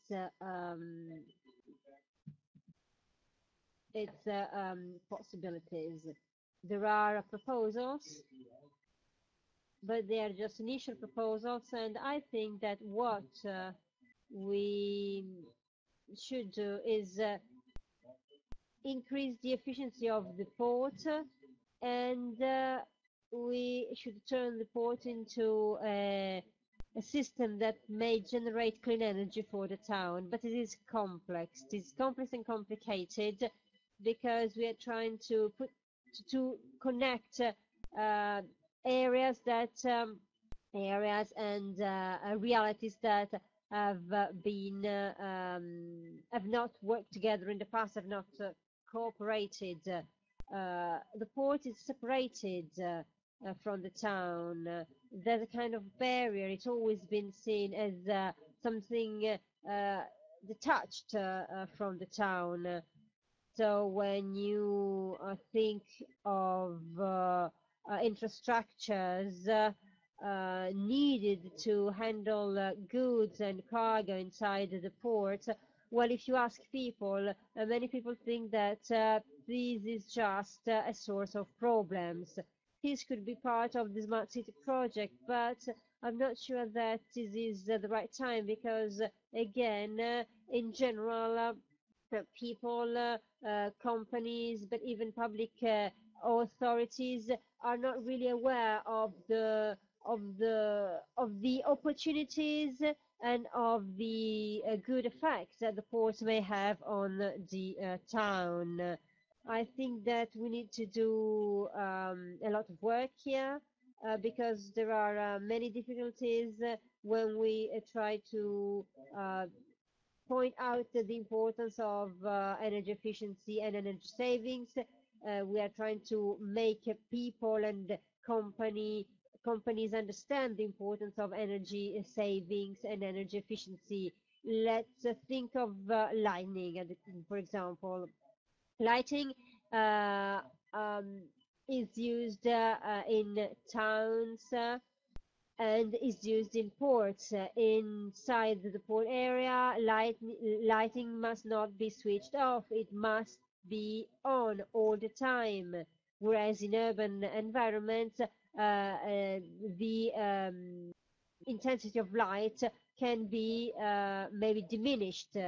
Inside the port area, for example, the municipal police is not there, but there's the port guards that controls the traffic inside the port. The port is a complex area, so what we need is to really know, is to really understand how it works. But there are great opportunities inside the port area, and we have to exploit these great opportunities. It may be that a consortium is created, or it may be that that people do understand the importance of the port. The best way to follow could be the use of European funds or a call for tenders and the involvement of private actors. However, the increase of the energy efficiency in the port and the energy savings in the port must be seen as a great opportunity and must involve all actors and private companies. What is done in the port of Genoa, well, it can be done and it will be done in all the ports of Italy. Well, if we are do transform, we do become entrepreneurs inside our own port. We can develop a real smart city. There are many ports in Italy that will follow the example. Here in Genoa, a real center of excellence for energy efficiency and energy savings in port areas could be created, and even a school that or a university course that deals with this topic could be created, and this could be exported, let's say, to all ports of Italy. And the Ministry of the Economy the ministry is glad that that the Port Genoa is starting to work differently. And however, we still need to do a lot, because if I start teaching people how to apply energy saving methods, well, young people, well, the course and the training course will be repaid by the work they do and by the energy savings that they may achieve. So I would say that the first project has been founded by the Ministry of Transport. In the new regulation that will be, let's say, valid starting from 2014, the core ports have been introduced, and their role in terms of energy source have been introduced. And again, I would say that the problem that we have here in terms of energy actually are problems that are shared almost everywhere. And in especially these problems have to be faced by the Energy Committee that relies also special task forces that can deal with the problems. So on one side, there's a special regulation at European level dealing with the importance of LNG and of other, let's say, modification. And then there's also another part dealing in especially with core ports. Liguria is the only region in Italy having two core ports, Genoa and La Spezia. So more than one Teus in terms of freight transport. There's also the port of Savona, actually, even if it's less important with respect to the rest, the other two ports. So with respect to all these ministries and entities that operate in this sector, which is the let's say the relationship of the port with these ministries. So which are the relationship among the different ministries involved in these projects and the port? Which is your experience, actually? I don't represent the Port Authority, so I can just give my idea. I think that there's everyone is really at disposal and available in order to debate about all these topics. But nowadays, the port has to realize an integrated project, let's say, an integrated plan. So this project, this plan that will be realized with the new development plan of the port should be really green and should allow this work, this change within the port area we talked about before, and also let's say, a dissemination of information. And so the realization of let's say, a global project, a global system within the port. Port of Genoa has special characteristics and has a special position And so at the national level, it represents a sort of best practice, a sort of excellence, and a sort of example for all the other ports. So outside the port, something can be difficult, but within the port, something can be possible. But of course, we have to exploit all the opportunities, all the possibilities given by the port. I think that there are a lot of opportunities, and so I think that we should take them.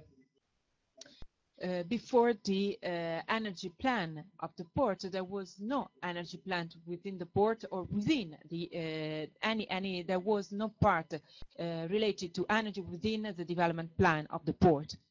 Then it is important to develop, let's say, a capacity and ability of dialogue with the other entities, with the ministries, with the other shareholders.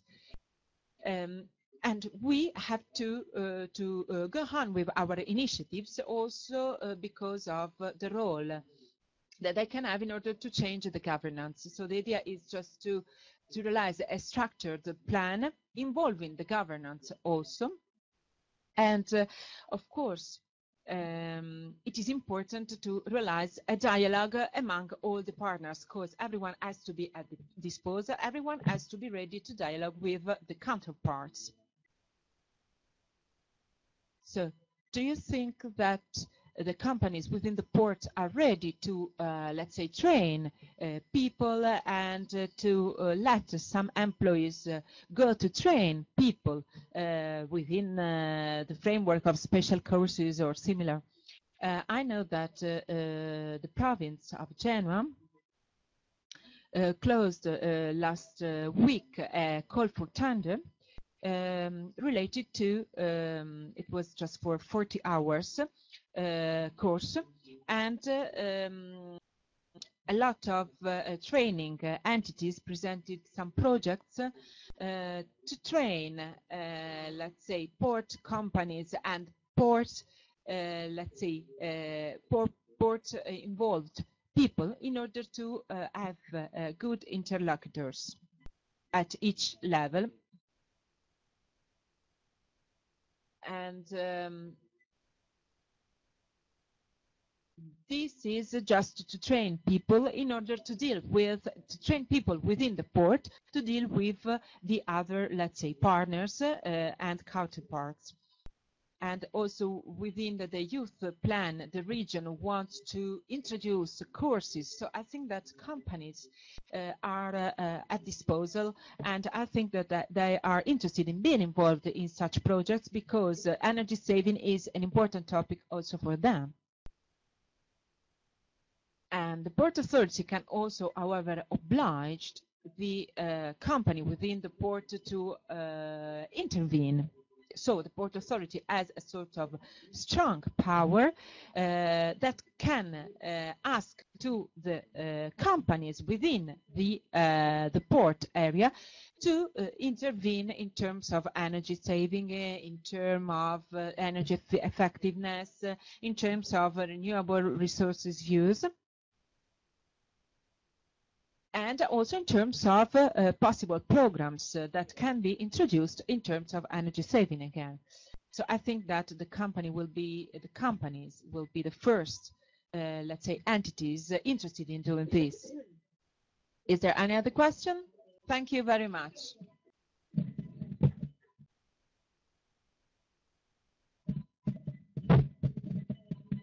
Any questions? Are we wrapping up this session? I want to thank everyone who attended this session. I want to thank the students from the other universities. Thank you very much.